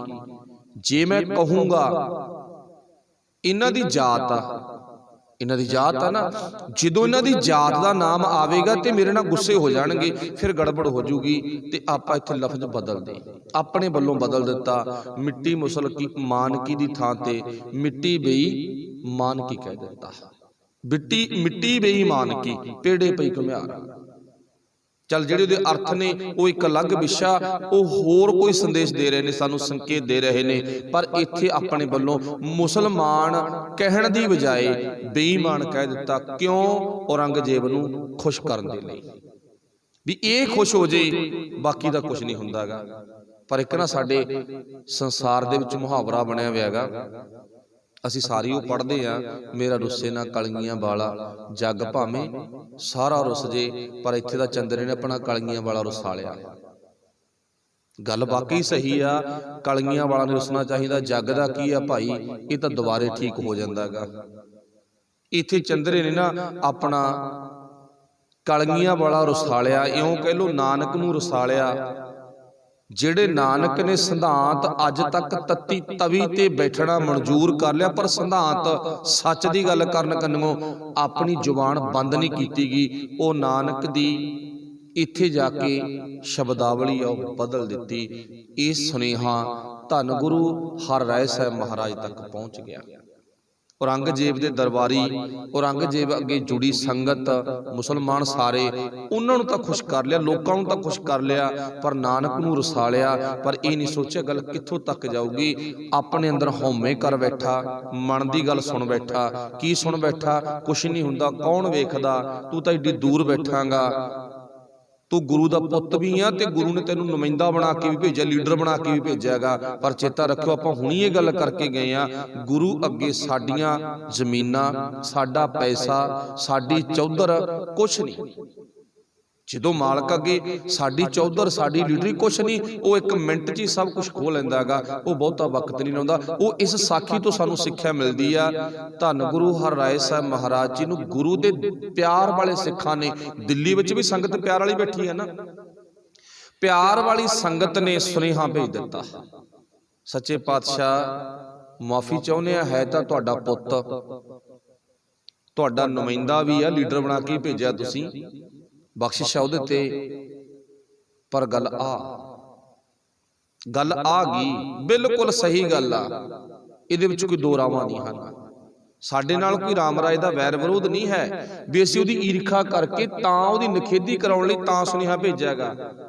ਸਾਡੀ ਗੱਲ ਤੇ ਵਿਸ਼ਵਾਸ ਨਹੀਂ, ਤੁਸੀਂ ਇਹਦੀ ਪੂਰੀ ਘੋਖ ਵਿਚਾਰ ਕਰ ਸਕਦੇ ਹੋ, ਪਰ ਗੁਰੂ ਦੇ ਸਿੱਖਾਂ ਤੇ ਗੁਰੂ ਨੂੰ ਵਿਸ਼ਵਾਸ ਕਿਉਂ ਨਾ ਹੋਵੇ? ਵਿਸ਼ਵਾਸ ਹੈ, ਪਰ ਨਾਲ ਦੀ ਨਾਲ ਉਸੇ ਏਲਚੀ ਦੇ ਹੱਥ ਸੁਨੇਹਾ ਭੇਜ ਦਿੱਤਾ, ਜਿਹਨੇ ਨਾਨਕ ਪਾਤਸ਼ਾਹ ਦੀ ਪਾਵਨ ਬਾਣੀ ਦੇ ਵਿੱਚੋਂ ਇੱਕ ਲਫ਼ਜ਼ ਬਦਲਿਆ ਨਾ, ਚਾਹੇ ਉਹ ਮੇਰਾ ਪੁੱਤ ਆ, ਚਾਹੇ ਮੈਂ ਲੀਡਰ ਬਣਾ ਕੇ ਤੋਰਿਆ, ਨੁਮਾਇੰਦਾ ਬਣਾ ਕੇ ਤੋਰਿਆ, ਚਾਹੇ ਕੋਈ ਵੀ ਆ, ਜਿੱਧਰ ਹੈ ਉਧਰ ਹੀ ਤੁਰ ਜੇ, ਉਹ ਕੀਰਤਪੁਰ ਸਾਹਿਬ ਨਹੀਂ ਆਉਣਾ ਚਾਹੀਦਾ। ਆਪਣੇ ਪੁੱਤ ਨੂੰ ਧੰਨ ਗੁਰੂ ਹਰਿਰਾਏ ਸਾਹਿਬ ਮਹਾਰਾਜ ਜੀ ਨੇ ਆਪਣੀ ਜ਼ੁਬਾਨ ਦੇ ਨਾਲ ਧਰਕਾਰਤਾ, ਜਾਂ ਤੈਨੂੰ ਫਟਕਾਰ ਹੈ। ਹੁਣ ਇੱਥੋਂ ਸਾਨੂੰ ਸਿੱਖਿਆ ਲੈ ਲੈਣੀ ਚਾਹੀਦੀ ਆ, ਜੇ ਨਾਨਕ ਦੇ ਘਰ 'ਚ ਪੁੱਤ ਗਲਤੀ ਕਰੇ, ਲੀਡਰ ਵੀ ਹੋਵੇ ਪੁੱਤ ਵੀ ਹੋਵੇ, ਗਲਤੀ ਕਰੇ ਬਖਸ਼ਿਆ ਨਹੀਂ ਜਾਂਦਾ। ਫਿਰ ਸਾਨੂੰ ਇਸ ਗੱਲ ਦਾ ਮਾਣ ਨਹੀਂ ਹੋਣਾ ਚਾਹੀਦਾ ਵੀ ਆਪਾਂ ਨਾਨਕ ਦੇ ਸਿੱਖ ਹਾਂ, ਅਸੀਂ ਲੀਡਰਾਂ, ਅਸੀਂ ਨਾਨਕ ਦੇ ਪੁੱਤਾਂ ਤੇ ਚਲਦੀਆਂ ਰਹਿੰਦੀਆਂ ਮਾੜੀਆਂ ਮੋਟੀਆਂ ਗਲਤੀਆਂ। ਨਾ ਨਾ ਨਾ ਭਾਈ, ਗੁਰੂ ਨਾਨਕ ਨਹੀਂ ਚਾਹੁੰਦਾ ਵੀ ਮਾੜੀਆਂ ਮੋਟੀਆਂ ਗਲਤੀਆਂ ਚੱਲਦੀਆਂ ਰਹਿੰਦੀਆਂ। ਉਹ ਕਹਿੰਦਾ ਗਲਤੀ ਗਲਤੀ ਆ, ਚਾਹੇ ਕੋਈ ਵੀ ਕਰੇ। ਆਪਣੇ ਪੁੱਤ ਨੂੰ ਤਰਕਾਰ ਦਿੱਤਾ। ਕੈਸੀ ਫਟਕਾਰ ਪਈ, ਇਹ ਰਾਮ ਰਾਏ ਦੇ ਘਰ ਵਾਲੀ ਆ ਰਾਜ ਕੌਰ, ਤੇ ਰਾਜ ਕੌਰ ਨੇ ਵੀ ਇਹਦਾ ਪੱਲਾ ਛੱਡਤਾ ਸੀ। ਕਹਿੰਦੀ ਜਦੋਂ ਤੂੰ ਆਪਣੇ ਬਾਪੂ ਦਾ ਨਹੀਂ ਬਣਿਆ, ਮੈਂ ਤੇਰੀ ਨਹੀਂ, ਮੈਂ ਆਪਣੇ ਸਹੁਰੇ ਦੀ ਪਹਿਲਾਂ, ਮਤਲਬ ਸਹੁਰੇ ਪਿਤਾ ਦੀ ਪਹਿਲਾਂ। ਦੇਖੋ ਕਿੱਡਾ ਵੱਡਾ ਸਟੈਂਡ ਲੈ ਗਈ ਉਹ ਬੱਚੀ, ਸਾਡੀ ਦਾਦੀ ਮਾਂ ਕਹਿ ਲੋ, ਮਾਂ ਕਹਿ ਲੋ, ਕਿੱਡਾ ਸਟੈਂਡ ਲੈ ਗਈ ਉਹ। ਕੋਈ ਗੱਲ ਨਹੀਂ, ਤੂੰ ਜਿੱਧਰ ਮਰਜੀ ਜਾ, ਪਰ ਮੈਂ ਤੇਰਾ ਕਦੇ ਸਾਥ ਨਹੀਂ ਦੇਵਾਂਗੀ। ਹਾਂ, ਉਹਦੇ ਸਾਥ ਦੇਵਾਂਗੀ ਜਿਸ ਦਿਨ ਤੂੰ ਇਹ ਗਲਤੀ ਦਾ ਅਹਿਸਾਸ ਕਰੇ, ਨਾਨਕ ਦੇ ਚਰਨਾਂ ਵਿੱਚ ਆ ਕੇ ਬੈਠੇ ਵੀ ਮੈਥੋਂ ਗਲਤੀ ਹੋ ਗਈ। ਜਿੰਨਾ ਟਾਈਮ ਤੂੰ ਗਲਤੀ ਨਹੀਂ ਮੰਨਦਾ, ਉਹਨਾਂ ਟਾਈਮ ਤੇਰਾ ਮੇਰਾ ਕੋਈ ਰਿਸ਼ਤਾ ਨਹੀਂਗਾ। ਇਹਨੂੰ ਕਹਿੰਦੇ ਆ ਗੁਰੂ ਨਾਨਕ ਦੇ ਦਰਬਾਰ ਵੱਲੋਂ ਧੱਕਿਆ ਹੋਇਆ, ਤੇ ਉਹ ਪਰਿਵਾਰ ਵੱਲੋਂ ਵੀ ਖਤਮ ਹੋ ਜਾਂਦਾ ਗਾ, ਪਰਿਵਾਰ ਵੱਲੋਂ ਵੀ ਜ਼ੀਰੋ ਹੋ ਜਾਂਦਾ ਗਾ। ਰਾਜ ਕੌਰ ਨੇ ਵੀ ਖੜਾ ਛੱਡਤਾ ਸੀਗਾ। ਤੇ ਧੰਨ ਗੁਰੂ ਹਰਿਰਾਏ ਸਾਹਿਬ ਮਹਾਰਾਜ ਨੂੰ ਇਹ ਗੱਲ ਕਹਿਤੀ ਨਾ, ਉਦੋਂ ਤਾਂ ਉਹਨੂੰ ਨਸ਼ਾ ਸੀ। ਕਿਸ ਚੀਜ਼ ਦਾ? ਔਰੰਗਜ਼ੇਬ ਦੀ ਥਾਪੀ ਦਾ ਨਸ਼ਾ ਸੀ ਉਦੋਂ ਤਾਂ। ਆਪਾਂ ਨੂੰ ਕੋਈ ਲੀਡਰ ਥਾਪੀ ਦੇ ਦੇ, ਸਾਡੇ ਕਿਹੜਾ ਧਰਤੀ ਤੇ ਪੈਰ ਲੱਗਦੇ ਨੇ? ਆ ਬਥੇਰੇ ਹੁਣ ਲੀਡਰਾਂ ਪਿੱਛੇ ਤੁਰੇ ਫਿਰਦੇ ਨੇ। ਕਿਸਾਨੀ ਅੰਦੋਲਨ ਦਾ ਨਹੀਂ, ਗੁਰੂ ਨਾਨਕ ਸਾਹਿਬ ਦੇ ਘਰ ਦਾ ਸਿਧਾਂਤ ਕੀ ਹੈ, ਇਸ ਗੱਲ ਦਾ ਨਹੀਂ। ਲੀਡਰ ਜੋ ਕਹਿੰਦਾ ਮੈਨੂੰ ਉਹ ਚੰਗਾ ਲੱਗਦਾ ਗਾ, ਬੜੇ ਬਣ ਜਾਂਦੇ ਲੀਡਰਾਂ ਦੇ। ਤੇ ਪਰ ਗੁਰੂ ਕਿਰਪਾ ਕਰੇ, ਸਿੱਖੀ ਸਿਧਾਂਤ ਜੋ ਗੁਰਮਤ ਦੀ ਬਾਤ ਆ ਨਾ, ਉਹਨੂੰ ਕਦੇ ਨਾ ਵਿਸਾਰੋ। ਇਹ ਲੀਡਰ ਸੀਡਰ ਤਾਂ ਦੁਬਾਰਾ ਮੁੜ ਆਉਂਦੇ ਰਹਿੰਦੇ ਨੇਗੇ। ਅੱਜ ਥੱਬੇ 'ਚ, ਕੱਲ ਨੂੰ ਮੁੱਠੀ 'ਚ। ਇਹ ਲੋਕ ਬਹਾ ਵੀ ਦਿੰਦੇ ਆ ਤਖਤਾਂ ਤੇ, ਤਖਤਾਂ ਤੋਂ ਲਾਹ ਵੀ ਲੈਂਦੇ ਆ। ਕੋਈ ਬਹੁਤੀ ਵੱਡੀ ਗੱਲ ਨਹੀਂ ਹੈ। ਮਾੜਾ ਮਾਮੂਲੀ ਦਾ ਕੋਈ ਮੈਂਬਰ ਬਣ ਗਿਆ, ਕੋਈ ਸਰਪੰਚ ਬਣ ਗਿਆ, ਕੋਈ ਹੋਰ ਉਹਦੇ ਤੇ ਵਗ ਗਿਆ, ਧਰਤੀ ਤੇ ਪੈ ਨਹੀਂ ਲਾਉਂਦਾ। ਜਿਵੇਂ ਸਿਆਣੇ ਕਹਿੰਦੇ ਆ ਨਾ, ਟੁੱਕ ਨੂੰ ਕੋਕੀ ਦੱਸਦਾ ਗਾ। ਏਦਾਂ ਦੇ ਹਾਲਾਤ ਸਾਡੇ ਅੱਜ ਬਣ ਜਾਂਦੇ ਨੇ। ਪਰ ਚੇਤਾ ਰੱਖਿਓ, ਉਸ ਟਾਈਮ ਤੇ ਔਰੰਗਜ਼ੇਬ ਦੀ ਥਾਪੀ ਦਾ ਹੰਕਾਰ ਸੀ। ਔਰੰਗਜ਼ੇਬ ਨੇ ਭਾ ਮਹੱਲ ਬਣਾ ਕੇ ਤਾਂ ਦਿਉਰਾ ਬਣਿਆ ਪਿਆ ਦੂਨ ਦੀਆਂ ਪਹਾੜੀਆਂ ਵਿੱਚ। ਉਹ ਔਰੰਗਜ਼ੇਬ ਨੇ ਜ਼ਮੀਨ ਕੱਟ ਕੇ ਦੇ ਦਿੱਤੀ ਰਾਮ ਰਾਏ ਨੂੰ। ਉੱਥੇ ਚਲਾ ਗਿਆ, ਉੱਥੇ ਰਹਿਣਾ ਸ਼ੁਰੂ ਕਰ ਦਿੱਤਾ। ਕਿੰਨਾ ਕੁ ਟਾਈਮ ਆ, ਨਾਈਆ ਵਾਲ ਕਿੱਡੇ ਕਿੱਡੇ, ਕਹਿੰਦਾ ਰੁਕ ਜਾ, ਕਹਿੰਦਾ ਤੇਰੇ ਅੱਗੇ ਆਉਣੇ ਨੇ। ਕਹਿੰਦਾ ਕਿੰਨਾ ਕੁ ਟਾਈਮ ਐਸ਼ ਆ ਗਈ, ਬਹੁਤਾ ਟਾਈਮ ਐਸ਼ ਪ੍ਰਸਤੀ ਨਹੀਂ ਹੁੰਦੀ ਗੀ। ਅੱਜ ਬਜ਼ੁਰਗ ਹੋ ਗਿਆ, ਬਜ਼ੁਰਗ ਹੋ ਗਿਆ ਨਾ, ਹਾਲਾਤ ਵਿਗੜਦੇ ਵਿਗੜਦੇ ਵਿਗੜਦੇ ਇੰਨੇ ਵਿਗੜ ਗਏ, ਅੱਜ ਜਿਹੜੇ ਨਾਲ ਰਹਿੰਦੇ ਆ ਨਾ, ਉਹ ਵੀ ਮੂੰਹ ਤੇ ਥੁੱਕਣ ਲੱਗ ਗਏ। ਉਹ ਵੀ ਥੁੱਕਣ ਲੱਗ ਗਏ ਵੀ ਯਾਰ ਤੂੰ ਬੰਦਾ ਕੋਈ, ਆਪਣੇ ਪਿਓ ਦੀ ਬਾਣੀ ਬਦਲਤੀ, ਆਪਣੇ ਪਿਓ ਦਾ ਸਿਧਾਂਤ ਬਦਲ ਦਿੱਤਾ। ਕਾਹਦੇ ਕਰਕੇ? ਇੱਕ ਥਾਪੀ ਕਰਕੇ। ਔਰੰਗਜ਼ੇਬ ਨੇ ਤੈਨੂੰ ਲਾਲਚ ਦਿੱਤਾ ਤੇ ਉਹ ਲਾਲਚ ਵਿੱਚ ਫਸ ਗਿਆ। ਪਰ ਅੱਜ ਅਹਿਸਾਸ ਹੋਣ ਲੱਗ ਗਿਆ, ਜਦੋਂ ਚਾਰ ਚੁਫੇਰੋ ਨਾ ਦੂੰਦੀਆਂ ਪਹਾੜੀਆਂ ਵਿੱਚ ਰਾਮ ਰਾਏ ਦਾ ਦਿਹੁਰਾ ਬਣਿਆ ਹੋਇਆ ਗਾ, ਜਦੋਂ ਉੱਥੇ ਚਾਰ ਚੁਫੇਰੇ ਛਿੱਤਰ ਪੈਣ ਲੱਗ ਗਏ, ਫਿਰ ਉਹਨੂੰ ਅਹਿਸਾਸ ਹੋਇਆ। ਫਿਰ ਦਿਨ ਰਾਤ ਨਾਨਕ ਨਾਨਕ ਕਹਿੰਦਾ ਮੈਨੂੰ ਮਿਲ ਜਾ, ਮੈਂ ਤਾਂ ਤੇਰੇ ਦਰ ਤੱਕ ਨਹੀਂ ਆ ਸਕਦਾ, ਮੇਰੇ ਵਿੱਚ ਗਲਤੀ ਬਹੁਤ ਵੱਡੀ ਆ, ਮੈਂ ਨਹੀਂ ਆ ਸਕਦਾਗਾ, ਮੈਨੂੰ ਸੰਗ ਲੱਗਦੀ ਆ। ਮੇਰੇ ਅੰਦਰ ਭਾਵ ਇਸ ਗੱਲ ਦਾ ਅਹਿਸਾਸ ਆ ਨਾ, ਪਰ ਕਿਰਪਾ ਕਰ ਇੱਕ ਦਿਨ ਤੂੰ ਹੀ ਗੇੜਾ ਮਾਰ ਜਾ, ਤੂੰ ਹੀ ਮੇਰੇ ਤੱਕ ਪਹੁੰਚ ਕਰ ਜਾਣਾ। ਪਰ ਚੇਤਾ ਰੱਖਿਓ, ਜਮਨਾ ਦੇ ਕੰਢੇ ਤੇ ਉਧਰੋਂ ਇਹ ਆਇਆ, ਇਧਰੋਂ ਧੰਨ ਗੁਰੂ ਗੋਬਿੰਦ ਸਿੰਘ ਮਹਾਰਾਜ ਆਂਦੇ ਨੇ। ਬਾਅਦ ਵਿੱਚ ਇਹ ਬਾਅਦ ਦਾ ਇਤਿਹਾਸ ਹੈਗਾ। ਧੰਨ ਗੁਰੂ ਗੋਬਿੰਦ ਸਿੰਘ ਮਹਾਰਾਜ ਆਂਦੇ ਨੇ, ਉੱਥੇ ਫਿਰ ਧੰਨ ਗੁਰੂ ਗੋਬਿੰਦ ਸਿੰਘ ਮਹਾਰਾਜ ਨੇ 7ਵੇਂ ਪਾਤਸ਼ਾਹ ਨੇ ਧਰਕਾਰਿਆ, ਦਸ਼ਮੇਸ਼ ਪਿਤਾ ਨੇ ਜਾ ਕੇ ਬਖਸ਼ਿਸ਼ ਕੀਤੀ ਆ। ਭਾਵ ਜਦੋਂ ਚਾਰ ਚੁਫੇਰਿਓਂ ਛਿੱਤਰ ਪੈਣ ਲੱਗ ਗਏ ਸੀ। ਇਸੇ ਕਰਕੇ ਕਿਹਾ ਜਾਂਦਾ ਗਾ, ਬੰਦਿਆ ਕਿਸੇ ਗੱਲ ਦਾ ਹੰਕਾਰ ਨਾ ਕਰ। ਦਿਨ ਬਦਲਣਾ ਕੋਈ ਬਹੁਤਾ ਵਕਤ ਨਹੀਂ ਲੱਗਦਾਗਾ। ਜਿਹਨੇ ਤੈਨੂੰ ਥੱਬੇ 'ਚ ਕੀਤਾ ਨਾ, ਉਹ ਮੁੱਠੀ 'ਚ ਵੀ ਕਰ ਸਕਦਾ। ਜਿਹਨੇ ਮੁੱਠੀ 'ਚ ਕਰ ਲਿਆ ਨਾ, ਉਹ ਗੱਲ ਤੋਂ ਘੁੱਟ ਵੀ ਸਕਦਾ, ਤੇਰੇ ਸਾਹ ਵੀ ਬੰਦ ਕਰ ਸਕਦਾਗਾ। ਇਸ ਕਰਕੇ ਰੱਬ ਦੇ ਡਰ ਵਿੱਚ ਰਹਿ। ਨਿਰਮਲ ਭਉ ਪਾਇਆ, ਹਰ ਗੁਣ ਗਾਇਆ, ਹਰ ਵੇਖੇ ਰਾਮ ਹਦੂਰੇ। ਪਰਮਾਤਮਾ ਨੂੰ ਨਜ਼ਦੀਕ ਜਾਣ ਕੇ ਰੱਬ ਦੇ ਡਰ ਤੋਂ ਬਿਨਾਂ ਹੋਰ ਕਿਸੇ ਦਾ ਡਰ ਨਾ ਮੰਨਣਾ। ਪਰ ਬੰਦਾ ਕਈ ਵਾਰ ਦੁਨੀਆ ਦਾ ਡਰ ਮੰਨ ਕੇ ਰੱਬ ਦੇ ਡਰ ਨੂੰ ਭੁੱਲ ਜਾਂਦਾ ਹੈਗਾ, ਉਦੋਂ ਫਿਰ ਸਾਰੀਆਂ ਵਿਪਤਾਵਾਂ ਖੜੀਆਂ ਹੋ ਜਾਂਦੀਆਂ ਨੇ। ਚਲੋ, ਕਹਿਣ ਤੋਂ ਭਾਵ ਇਦਾਂ ਇਹ ਰਾਮ ਰਾਏ ਦੀ ਕਹਾਣੀ ਆ। ਜੇ ਉਹ ਧੱਕੇ ਗਏ ਨਾ, ਅਸੀਂ ਵੀ ਕਦੇ ਬਖਸ਼ੇ ਨਹੀਂ ਜਾਵਾਂਗੇ। ਬਖਸ਼ੇ ਕਦੋਂ ਜਾਵਾਂਗੇ? ਜਦੋਂ ਨੱਕ ਨਾਲ ਲਕੀਰਾਂ ਨਿਕਲ ਗਈਆਂ, ਬਿਲਕੁਲ ਹਾਰ ਗਏ। ਫਿਰ ਗੁਰੂ ਦਿਆਲੂ ਵੀ ਹੈ, ਐਸੀ ਗੱਲ ਨਹੀਂ। ਗੁਰੂ ਸਾਡਾ ਨਿਰਦਈ ਆ ਤੇ ਗੁਰੂ ਬਖਸ਼ ਵੀ ਦਿੰਦਾ ਗਾ। ਫਿਰ 10ਵੇਂ ਪਾਤਸ਼ਾਹ ਨੇ ਤਰਸ ਕੀਤਾ, दसवें पातशाह ने तरस कीता। फिर चेता रखियो है तां भावें परिवार विचों बड़ा वडेरा, पर दसवें पातशाह ने तरस करके ना इनू बख्शता सी। कोई गल नहीं, एंड ते बख्शिया गया सीगा। चलो इधरों जो अपना इतिहास सी, धन गुरु तेग बहादुर महाराज बाबे बकाले की धरती ते गए। राम राय दिल्ली पहुंचया होया, सतवें पातशाह ने कीरतपुर साहब तो भेजा गा, सुनेहा गलत आ गया। गुरु साहब ने 8वें पातशाह नूं गुरता गद्दी दे दिती। 7वें पातशाह जोती जोत समान दे नेड़े पहुंच गए, जोती जोत समा गए ते 8वें पातशाह गुरु नानक साहब दी 8वीं गद्दी दे वारस बन गए। हुण 8वें पातशाह नूं गुरु पातशाह जी ने संगत विच कह दिता, अज तो बाद तुहाडा 8वां गुरु धन गुरु हरकृष्ण साहब महाराज। ते हुण हरकृष्ण साहब महाराज दिल्ली वाल नूं चल पे, दिल्ली वाल नूं चले ने। पर सतगुरां ने गुरता गद्दी देण तो पहलां एक गल कही सी, दुष्ट औरंगजेब नूं मत्थे नहीं लाउणा ते उहनूं दर्शन नहीं देणे। वो दुष्ट हैगा, बहुत खतरनाक हैगा। इउं मान लो गलत कंमां दे विच, राजनीति दे पक्ष विच किवें किसे नूं मारना, किवें किसे नूं खत्म करना, किवें किसे दा भाव बदला लैणा गा, बदला लैण तो भाव मारन तो बाद किवें मैं धर्मी होण दा अपने आप ते मोहर लाउणी है, ठप्पा लाउणा गा। इस काम दे विच औरंगजेब मास्टरमाइंड सी, बड़े दिमाग वाला सी। पर इत्थे धन गुरु हरराय साहब महाराज अपने पुੱਤ नूं कहा सी, कहंदे उन्हां नूं तूं अपने मत्थे नहीं लाउणा जां उन्हां नूं दर्शन नहीं देणगे, जिन्ने मर्जी तरले करे, जिन्नियां मर्जी मिन्नतां करे, ये काम नहीं तू करना गा। चलो 8वें पातशाह दा इतिहास तुसीं सारे जाणदे हो। रस्ते विच जांदिआं जांदिआं किवें गुरु पातशाह जी भले दे काम करदे करदे जांदे ने। पंजोखड़ा साहब किवें उत्थे एक गूंगे तो गीता दे अर्थ करवाए।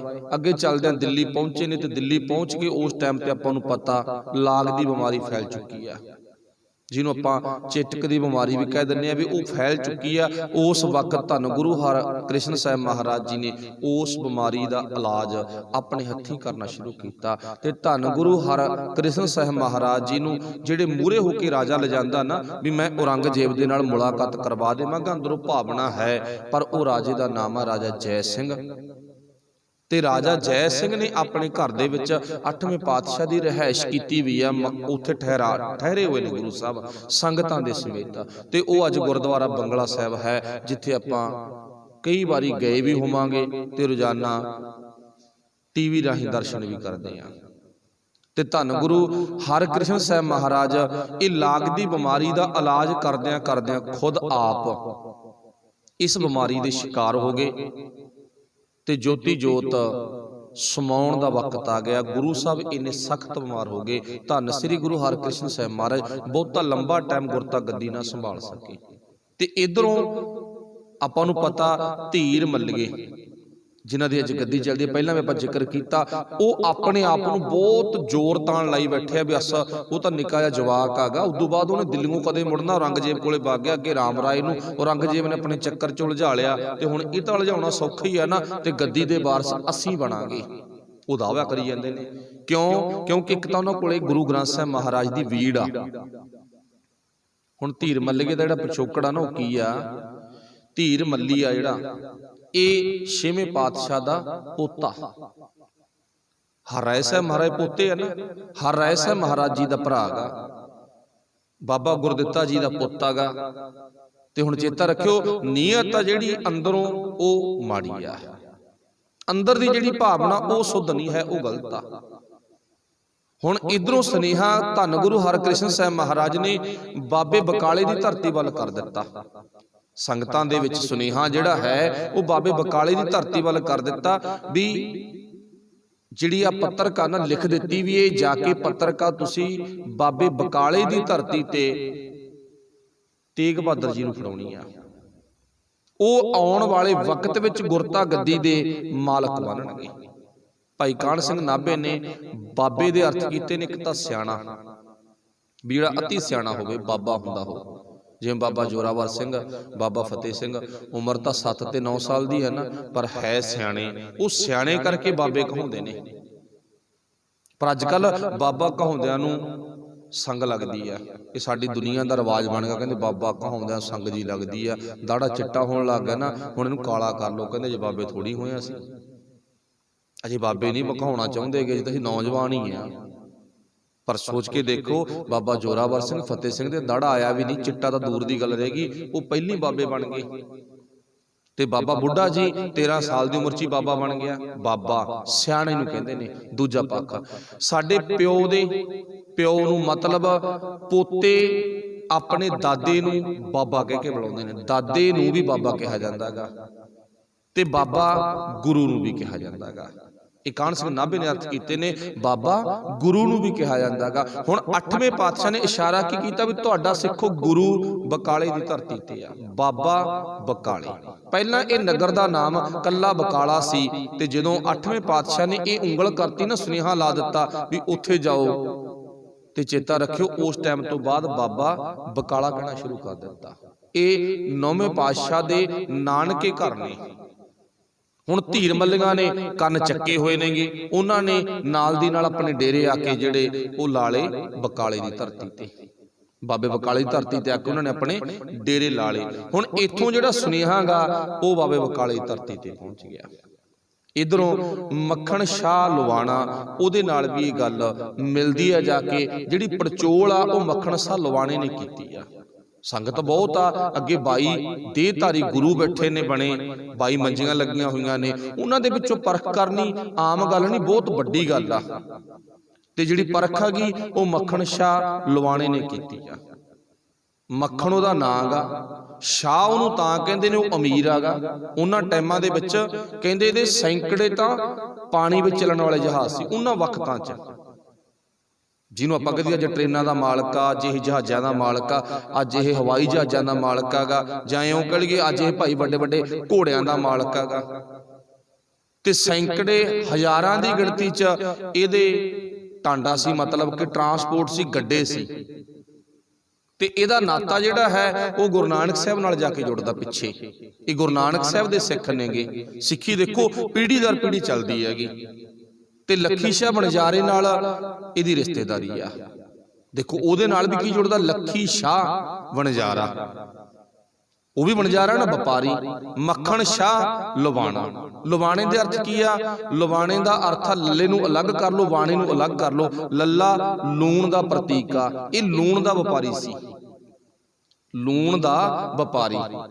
ਤੇ ਬਾਣੇ ਦਾ ਅਰਥ ਕੀ ਆ? ਬਾਣੀਆਂ, ਬਾਣੀਏ ਦਾ ਅਰਥ ਹੁੰਦਾ ਵਪਾਰੀ। ਨਾਲ ਕਰਾੜਾਂ ਦੋਸਤੀ ਵਡਾਰੂ ਸੋਨੇ। ਹੁਣ ਬਾਣੀ 'ਚ ਵੀ ਲਿਖਿਆ ਨਾ ਗੁਰੂ ਸਾਹਿਬ ਨੇ ਵੀ ਕਰਾੜਾਂ ਨਾਲ ਦੋਸਤੀ ਭਾਈ ਨਿਭਦੀ ਨਹੀਂ ਹੁੰਦੀਗੀ। ਚਲੋ ਉਹ ਇੱਕ ਇਸ਼ਾਰਾ ਕਰਤਾ ਵੀ ਜਿਹਦੀ ਸੋਚ, ਜਿਹਦੀ ਨੀਅਤ ਵਪਾਰੀ ਕਿਸਮ ਦੀ ਹੈ ਨਾ, ਉਹਨੇ ਇਹ ਵੇਖਣਾ ਮੈਨੂੰ ਲਾਭ ਕਿੱਥੋਂ ਆਗਾ। ਪਰ ਇਹ ਵਪਾਰੀ ਚੰਗੇ ਸੀ, ਇਹ ਸਿਆਣੇ ਵਪਾਰੀ ਸੀਗੇ। ਹੁਣ ਲਵਾਣਾ ਲੂਣ ਦਾ ਵਪਾਰੀ, ਲੂਣ ਦਾ ਬਾਣੀਆ, ਤਾਂ ਕਰਕੇ ਇਹਨੂੰ ਮੱਖਣ ਸ਼ਾਹ ਲਵਾਣਾ ਸਾਡੇ ਇਤਿਹਾਸ ਵਿੱਚ ਪ੍ਰਸਿੱਧ ਹੋ ਗਿਆ। ਹੁਣ ਇਹ ਧੰਨ ਗੁਰੂ ਤੇਗ ਬਹਾਦਰ ਮਹਾਰਾਜ ਜੀ ਦਾ ਸੁਨੇਹਾ ਗਾ ਜਿਹੜਾ ਉਹ ਬਾਬੇ ਬਕਾਲੇ ਦੀ ਧਰਤੀ ਤੇ ਆ ਗਿਆ। ਹੁਣ ਆਮ ਸੰਗਤ ਨੂੰ ਇਹ ਗੱਲ ਦੀ ਪਰਖ ਕਰਨੀ ਮੁਸ਼ਕਲ ਹੋ ਗਈ। ਹੁਣ ਪਰਖ ਕੌਣ ਕਰਦਾ ਗਾ? ਜਿਹਦੀ ਤੀਖਣ ਬੁੱਧੀ ਹੋਵੇ। ਹੁਣ ਉਹੀ ਪਰਖ ਕਰ ਸਕਦਾ ਨਾ। ਕਈ ਵਾਰ ਆਪਾਂ ਕਹਿੰਦੇ ਯਾਰ ਮੈਨੂੰ ਫਲਾਣੇ ਬੰਦੇ ਦੀ ਪਰਖ ਨਹੀਂ ਆਈ, ਇੰਨਾ ਟਾਈਮ ਹੋ ਗਿਆ ਮੈਨੂੰ ਉਹਦੇ ਨਾਲ ਰਹਿੰਦੇ ਆ, ਤੈਨੂੰ ਕਿਵੇਂ ਪਰਖ ਆ ਗਈ? ਉਹ ਬੰਦਾ ਠੱਗ ਆ, ਉਹ ਬੰਦਾ ਧੋਖਾ ਗਾ। ਇੱਕ ਤਾਂ ਸ਼ੱਕ ਦੀ ਨਿਗਾਹ ਹੁੰਦੀ ਆ, ਉਹ ਤਾਂ ਬੰਦੇ ਨੂੰ ਭਟਕਾ ਦਿੰਦੀ ਆ। ਇੱਕ ਸੁਰਤ ਦੀ ਅੱਖ ਪਰਖ ਕਰਦੀ ਹੁੰਦੀ ਆ। ਜਿਹੜੀ ਗੁਰਬਾਣੀ ਦਿੰਦੀ ਆ ਨਾ, ਉਹ ਬਾਹਰੀ ਅੱਖਾਂ ਨਾਲ ਘੱਟ ਦੇਖਿਆ ਸੱਚ ਮੰਨਦੀ ਆ, ਤੇ ਸੁਰਤ ਦੀ ਅੱਖ ਨਾਲ ਦੇਖੇ ਨੂੰ ਸੱਚ ਮੰਨਦੀ ਆ। ਆਪਣੀ ਆਮ ਵੀ ਕਹਾਵਤ ਆ ਨਾ ਵੀ ਭਾਈ ਮੂੰਹ ਨਾਲ ਵਾਹਿਗੁਰੂ, ਕੰਨਾਂ ਨਾਲ ਸੁਣੀ ਗੱਲ, ਅੱਖਾਂ ਨਾਲ ਵੇਖੀ ਗੱਲ ਉਹੀ ਸੱਚ ਹੋ ਸਕਦੀ ਆ। ਕਈ ਵਾਰ ਅੱਖਾਂ ਨਾਲ ਦੇਖੀ, ਕੰਨਾਂ ਨਾਲ ਸੁਣੀ ਹੋਈ ਗੱਲ ਵੀ ਝੂਠ ਹੋ ਜਾਂਦੀ ਆ। ਪਰ ਇੱਥੇ ਗੁਰੂ ਨੇ ਜਿਹੜਾ ਅੰਕੜਾ ਦਿੱਤਾ ਉਹ ਸੁਰਤ ਦੀ ਅੱਖ ਦੀ ਗੱਲ ਕੀਤੀ ਵੀ ਆਪਣੀ ਸੁਰਤ ਦੀ ਅੱਖ ਨਾਲ ਵੇਖ, ਸੁਰਤ ਦੀ ਸਰੋਤ ਆਪਣੇ ਹਿਰਦੇ ਵਿੱਚ ਲੈ ਕੇ ਜਾ, ਫਿਰ ਤੇਰੀ ਗੱਲ ਸੱਚੀ ਹੋ ਸਕਦੀ ਆ। ਹੁਣ ਇੱਥੇ ਜਿਹੜੀ ਸੁਰਤ ਤਕੜੀ ਆ, ਬਲਵਾਨ ਆ, ਉਹ ਮੱਖਣ ਸ਼ਾਹ ਲਵਾਣੇ ਦੀ ਆ। ਆਮ ਸੰਗਤ ਤੋਂ ਇਹ ਗੱਲ ਪਰਖ ਕਰਨੀ ਮੁਸ਼ਕਲ, ਕਹਿ ਲਓ ਮੁਸ਼ਕਲ ਬਣ ਗਈ।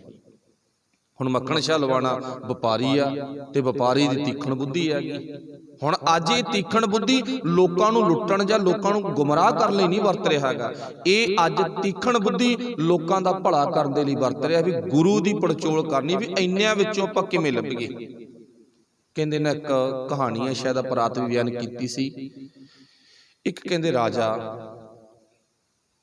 ਕਹਿੰਦੇ ਉਹ ਬੜੇ ਚੰਗੇ ਚੰਗੇ ਫੈਸਲੇ ਦਿੰਦਾ ਗਾ, ਬੜਾ ਸਿਆਣਾ ਰਾਜਾ, ਦਾਨਾ ਪੁਰਖ ਹੈਗਾ, ਦਾਨਾ ਸਿਆਣਾ ਪੁਰਖ ਹੈਗਾ।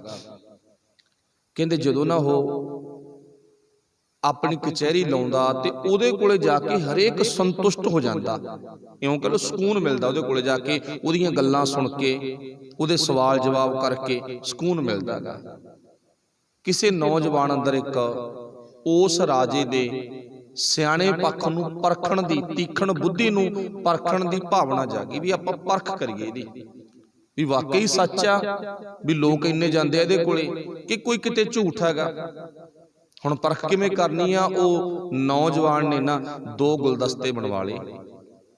ਇੱਕ ਗੁਲਦਸਤਾ ਬਿਲਕੁਲ ਅਸਲੀ ਆ, ਅਸਲੀ ਫੁੱਲਾਂ ਦਾ ਗਾ, ਇੱਕ ਗੁਲਦਸਤਾ ਬਿਲਕੁਲ ਨਕਲੀ ਫੁੱਲਾਂ ਦਾ ਗਾ, ਪਰ ਹੈ ਦੋਵਾਂ ਦਾ ਰੰਗ ਰੂਪ ਇੱਕ। ਗੁਲਦਸਤਾ ਨਕਲੀ ਤਿਆਰ ਕਰਨ ਵਾਲੇ ਵੀਰ ਨੇ ਕਮਾਲ ਕਰਤੀ। ਪਰ ਚੇਤਾ ਰੱਖਿਓ, ਉਹ ਨੌਜਵਾਨ ਨੂੰ ਵੀ ਆਪਣੇ ਆਪ ਤੇ ਵਿਸ਼ਵਾਸ ਨਹੀਂ, ਕਹਿੰਦਾ ਕਿਤੇ ਮੈਂ ਵੀ ਨਾ ਭੁੱਲ ਜਾ ਵੀ ਅਸਲੀ ਕਿਹੜੇ ਪਾਸੇ ਆ ਤੇ ਨਕਲੀ ਕਿਹੜੇ ਪਾਸੇ ਆ। ਉਹਨੇ ਆਪਣੇ ਹੱਥਾਂ 'ਚ ਗੁਲਦਸਤੇ ਫੜੇ ਆ ਨਾ, ਲਿਖਵਾ ਲਿਆ ਅਸਲੀ ਤੇ ਨਕਲੀ ਲਿਖ ਦੋ ਨਾਲ, ਅਸਲੀ ਕਿਹੜਾ ਨਕਲੀ ਕਿਹੜਾ, ਕਿਤੇ ਮੈਂ ਵੀ ਨਾ ਭੁੱਲ ਜਾ। ਉਹਨੂੰ ਪੁੱਛਣ ਜਾਂਦਾ ਜਾਂਦਾ ਨਾ, ਮੈਂ ਵੀ ਨਾ ਭੁੱਲ ਜਾ। ਹੁਣ ਰਾਜ ਦਰਬਾਰ ਵਿੱਚ ਪਹੁੰਚ ਗਿਆ। ਜਦੋਂ ਰਾਜ ਦਰਬਾਰ ਵਿੱਚ ਪਹੁੰਚ ਗਿਆ ਨਾ, ਤੇ ਉੱਥੇ ਜਾ ਕੇ ਰਾਜੇ ਨੂੰ ਬੇਨਤੀ ਕੀਤੀ, ਕਹਿੰਦਾ ਰਾਜਨ, ਮੈਂ ਤੇਰੇ ਕੋਲ ਇੱਕ ਛੋਟਾ ਜਿਹਾ ਸਵਾਲ ਲੈ ਕੇ ਆਇਆ, ਉਹ ਮੇਰੇ ਸਵਾਲ ਦਾ ਜਵਾਬ ਦੇਣਾ ਤੁਸੀਂ। ਪਹਿਲੀ ਬੇਨਤੀ ਆ, ਤੁਸੀਂ ਮੇਰੇ ਕੋਲੇ ਚੱਲ ਕੇ ਨਹੀਂ ਆਉਣਾ ਤੇ ਮੈਂ ਤੁਹਾਡੇ ਕੋਲੇ ਚੱਲ ਕੇ ਨਹੀਂ ਆਉਣਾ। ਆਪਣੀ ਆਪਸ ਵਿੱਚ ਦੂਰੀ ਆ ਨਾ, ਇਹ ਦੂਰੀ ਬਣੀ ਰਵੇ। ਤੇ ਆ ਮੇਰੇ ਹੱਥਾਂ ਵਿੱਚ ਦੋ ਗੁਲਦਸਤੇ ਆ ਨਾ, ਇਹਨਾਂ ਗੁਲਦਸਤਿਆਂ ਵਿੱਚੋਂ ਦੱਸ ਅਸਲੀ ਕਿਹੜੇ ਪਾਸੇ ਆ, ਨਕਲੀ ਕਿਹੜੇ ਪਾਸੇ ਆ। ਇਹਨਾਂ ਗੁਲਦਸਤਿਆਂ ਵਿੱਚੋਂ ਪਰਖ ਕਰਕੇ ਦੱਸ, ਜਾਂ ਦੋਨੀ ਨਕਲੀ ਨੇ ਜਾਂ ਦੋਨੀ ਅਸਲੀ ਨੇ, ਇਹ ਦੱਸ ਤੂੰ। ਰਾਜਾ ਹੱਸ ਪਿਆ, ਕਹਿੰਦਾ ਕੋਈ ਗੱਲ ਨਹੀਂ ਪੁੱਤ, ਆਪਾਂ ਜਵਾਬ ਦੇਵਾਂਗੇ ਦਾ।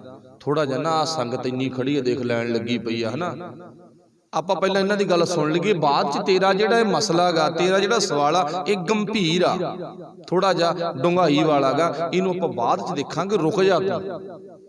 ਉਹ ਕਹਿੰਦਾ ਠੀਕ ਆ, ਰੁਕ ਜਾਣਾਗਾ। ਹੁਣ ਲੜਕਾ ਰੁਕ ਗਿਆ।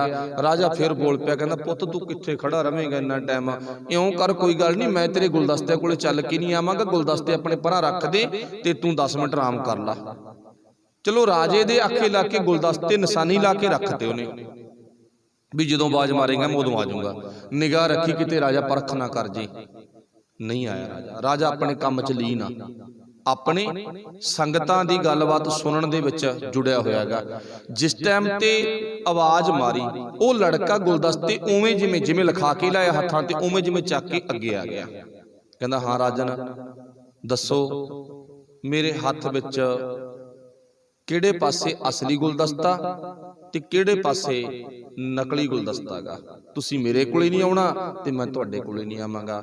ਰਾਜਾ ਇੱਕਦਮ ਬੋਲਿਆ, ਕਹਿੰਦਾ ਸੱਜੇ ਹੱਥ ਵਾਲਾ ਗੁਲਦਸਤਾ ਤੇਰਾ ਅਸਲੀ ਆ, ਸੱਜੇ ਹੱਥ ਵਾਲਾ ਗੁਲਦਸਤਾ ਤੇਰਾ ਅਸਲੀ ਆ। ਹੁਣ ਉਹ ਲੜਕਾ ਕਹਿੰਦਾ ਰਾਜਨ ਦੇਖ ਲੈ, ਇੰਨੀ ਸੰਗਤ ਬੈਠੀ ਆ, ਸਾਰਿਆਂ ਦਾ ਧਿਆਨ ਆਪਣੇ ਤੇ ਆ, ਕਿਤੇ ਇਹ ਨਾ ਹੋਵੇ ਵੀ ਤੂੰ ਗਲਤ ਹੋ ਜਾਏ, ਬੇਇੱਜ਼ਤੀ ਹੋ ਤੇਰੀ। ਪਰਖ ਲਾ, ਮੈਂ ਤੈਨੂੰ ਇੱਕ ਚਾਂਸ ਹੋਰ ਦਿੰਨਾ, 2 ਚਾਂਸ 3 ਚਾਂਸ ਤੈਨੂੰ ਹੋਰ ਦਿੰਨਾ। ਰਾਜਾ ਕਹਿੰਦਾ ਭਾਵੇਂ 500 ਵਾਰੀ ਕਹਾਲਾ, ਪਰ ਤੇਰੇ ਅਸਲੀ ਗੁਲਦਸਤਾ ਜਿਹੜਾ ਉਹ ਸੱਜੇ ਹੱਥ 'ਚ ਆ। ਲੜਕਾ ਮੰਨ ਗਿਆ, ਕਹਿੰਦਾ ਠੀਕ ਆ, ਅਸਲੀ ਗੁਲਦਸਤਾ ਨਾ ਮੇਰੇ ਸੱਜੇ ਹੱਥ ਵਿੱਚ ਹੀ ਆ। ਪਰ ਹੁਣ ਦਿੱਕਤ ਆ, ਜਿਹੜੀ ਪ੍ਰੋਬਲਮ ਆ ਇਹ ਖੜੀ ਹੋ ਗਈ ਵੀ ਤੈਨੂੰ ਪਰਖ ਕਿਵੇਂ ਆਈ ਏਡੀ ਦੂਰੋਂ, ਤੂੰ ਮੇਰੇ ਕੋਲੇ ਨਹੀਂ ਚੱਲ ਕੇ ਆਇਆ, ਮੈਂ ਤੇਰੇ ਕੋਲੇ ਨਹੀਂ ਗਿਆ। ਦੋਵੇਂ ਗੁਲਦਸਤੇ ਆ ਦੇਖੋ ਸੰਗਤ ਜੀ, ਤੁਹਾਨੂੰ ਫਰਕ ਦਿੰਦਾ? ਸਾਰਿਆਂ ਨੇ ਹੱਥ ਮਾਰਤੇ ਵੀ ਸਾਨੂੰ ਤਾਂ ਫਰਕ ਹੀ ਨਹੀਂ ਕੋਈ, ਸਾਨੂੰ ਤਾਂ ਐ ਲੱਗਦਾ ਦੋਵੇਂ ਅਸਲੀ ਹੁੰਦੇ ਨੇਗੇ। ਪਰ ਤੈਨੂੰ ਕਿਵੇਂ ਪਰਖ ਆਈ? ਤੂੰ ਕਿਵੇਂ ਪਰਖਿਆ ਵੀ ਸੱਜੇ ਹੱਥ ਵਿੱਚ ਅਸਲੀ ਗੁਲਦਸਤਾ ਹੈ? ਰਾਜਾ ਮੁਸਕਰਾ ਕੇ ਕਹਿੰਦਾ, ਮੈਨੂੰ ਆਪਣੇ ਕਹੇ ਬੋਲਾਂ ਤੇ ਵਿਸ਼ਵਾਸ ਨਹੀਂ, ਮੈਨੂੰ ਤੇਰੇ ਜ਼ੁਬਾਨ ਨਾਲ ਬੋਲੇ ਹੋਏ ਬੋਲਾਂ ਤੇ ਵਿਸ਼ਵਾਸ ਨਹੀਂ ਹੈ। ਹੁਣ ਜਿਹੜੀ ਆਪਾਂ ਗੱਲ ਕੀਤੀ ਹੈ ਨਾ, ਕਈ ਵਾਰ ਅੱਖਾਂ ਨਾਲ ਵੇਖੀ ਗੱਲ, ਕੰਨਾਂ ਨਾਲ ਸੁਣੀ ਗੱਲ। ਦੁਨੀਆ ਦੀ ਮਨੌਤ ਆ ਵੀ ਅੱਖੀਂ ਦੇਖੇ ਕੰਨੀ ਸੁਣੇ ਬਿਨਾਂ ਗੱਲ ਨਹੀਂ ਕਰਨੀ ਚਾਹੀਦੀ, ਪਰ ਅਸੀਂ ਤਾਂ ਨਾ ਕੰਨਾਂ ਨਾਲ ਸੁਣਦੇ ਆ ਨਾ ਅੱਖਾਂ ਨਾਲ ਦੇਖਦੇ ਆ, ਕਈ ਦਿਨੇ ਜਿਹੜੀ ਹੁੰਦੀ ਆ। ਪਰ ਗੁਰੂ ਕੀ ਕਹਿੰਦਾ, ਦੁਨੀਆ ਵਾਲੀ ਗੱਲ ਤਾਂ ਛੱਡੋ, ਅੱਖੀਂ ਵੇਖਣਾ ਕੰਨੀ ਸੁਣਨਾ ਇਹ ਤਾਂ ਛੱਡੋ ਆਪਾਂ। कई बार अखीं वेख के कन्नी सुन के भी गल झूठ हो जाती है। हुण राजे ने आह गल इत्थे कही आ, मैनू ना मेरियां अखां ते विश्वास आ, ना मैनू मेरे बोलां ते विश्वास है। मैनू नहीं विश्वास है ना मेरियां अखां ते ना मेरे बोलां ते। फिर राजन तू परख किवें कीती आ? कहंदा परख तां मैं इस करके कर गया ना, जदों तड़के तू सुबह आया सी राज दरबार विच आया ना, जदों तू आया तेरे सज्जे हत्थ वाले गुलदस्ते ते शहद दी मक्खी बैठी सी, ते जिहड़ी शहद दी मक्खी आ ना वो मेरे दिल च सुनेहा ला गई, सज्जे पासे असली गुलदस्ता गा। वो मक्खी मैनू अंदर दस गई, मेरी सुरत दी अख कोले जाके वो सुनेहा ला गई, सुरत दी कन्ना नू जाके वो मेरी बात सुना गई। बस वो शहद दी मक्खी आ ना जिहड़ी, वो मैनू दस गई भी मैं कदे भी नकली फुल ते नहीं बहिंदी, जदों बैठूंगी असली ती बैठूं। वो मक्खी तेरे इधरले पासे नहीं गई, वो सज्जे फुल्लां ते घुमदी रही है, इन्हां ते बैठी रही है। तैनू बेशक वो मक्खी दी परख आई भावें ना आई, मैनू मक्खी ते यकीन हो गया। वो मक्खी कदे झूठ नहीं बोलदी गी। हुण सिख नूं गुरु ने बिरती किहो जी दित्ती आ? शहद दी मक्खी वर्गी। पर हैरानी आ अज तां आपां गुरु रूपी गुलदस्ता असली फुल्लां दा छड्ड के पता नहीं नकलियां कोले कित्थे कित्थे तुरे फिरदे आ। कोई वीरवार नूं चौंकियां भरदा, कोई शुक्रवार नूं भरदा गा, कोई शनीवार नूं भरदा गा। बहुते बाबिਆਂ कोले तां भीड़ां लगियां पईआं ने। वेख लो तुसीं आप ही गौर करके वेख लो। सानू ना किसी गरीब दी लोड़वंद दी मदद करन लग्या दुख लगदा, साडा जी नहीं करदा गा, पर पखंडियां नूं चोरियों रुपये दे के आउणे अपने परिवार तो। कदे गौर करके वेखो, इत्थे मेरे वर्गे बाबे लड़ी जाणगे, लै इहने 500 मंग लिया जी, 500 मंग लिया, कोई लोड़ा आ गया। शराब दीयां बोतलां ते किन्ने लग जांदे ने, बहुते तां पुछदे ने भी किन्ने किन्ने रुपये लैंगे, फिर जायज़ जायज़ जे लाला भी जायज़ नूं असीं किहड़ा मੱਝਾਂ ਵੇਚਦੇ ਆਂ भाई। ਜਿਹਦਾ ਮੱਝ ਗਾਂ ਵੇਚਦੇ ਹੋਈਏ ਫਿਰ ਤਾਂ ਤੁਸੀਂ ਗੱਲ ਕਰੋ ਨਾ, सोच के देखो भी साडी स्थिति है कित्थे खड़ी है जाके। हुण गुरु साहब ने सानू असली फुल गुरु ग्रंथ साहब महाराज दिता गा, इहदे ते साडा ध्यान होना चाहिदा। सिखा इहनूं छड्ड के किते ना जावीं ते मक्खण शाह लवाणे दी बिरती शहद दी मक्खी वर्गी आ। फिर उहने गुरु नूं किवें लभ्या वो आउण वाले कल नूं आपां सुणांगे। इत्थों तक अज दी विचार समाप्त आ। बोलदਿਆਂ तो अखर वध घट रह जांदा। संगत गुरु साहब बख्शण योग ने, सब दा धन्नवाद। वाहिगुरू जी का खालसा, वाहिगुरू जी की फतेह। राम कली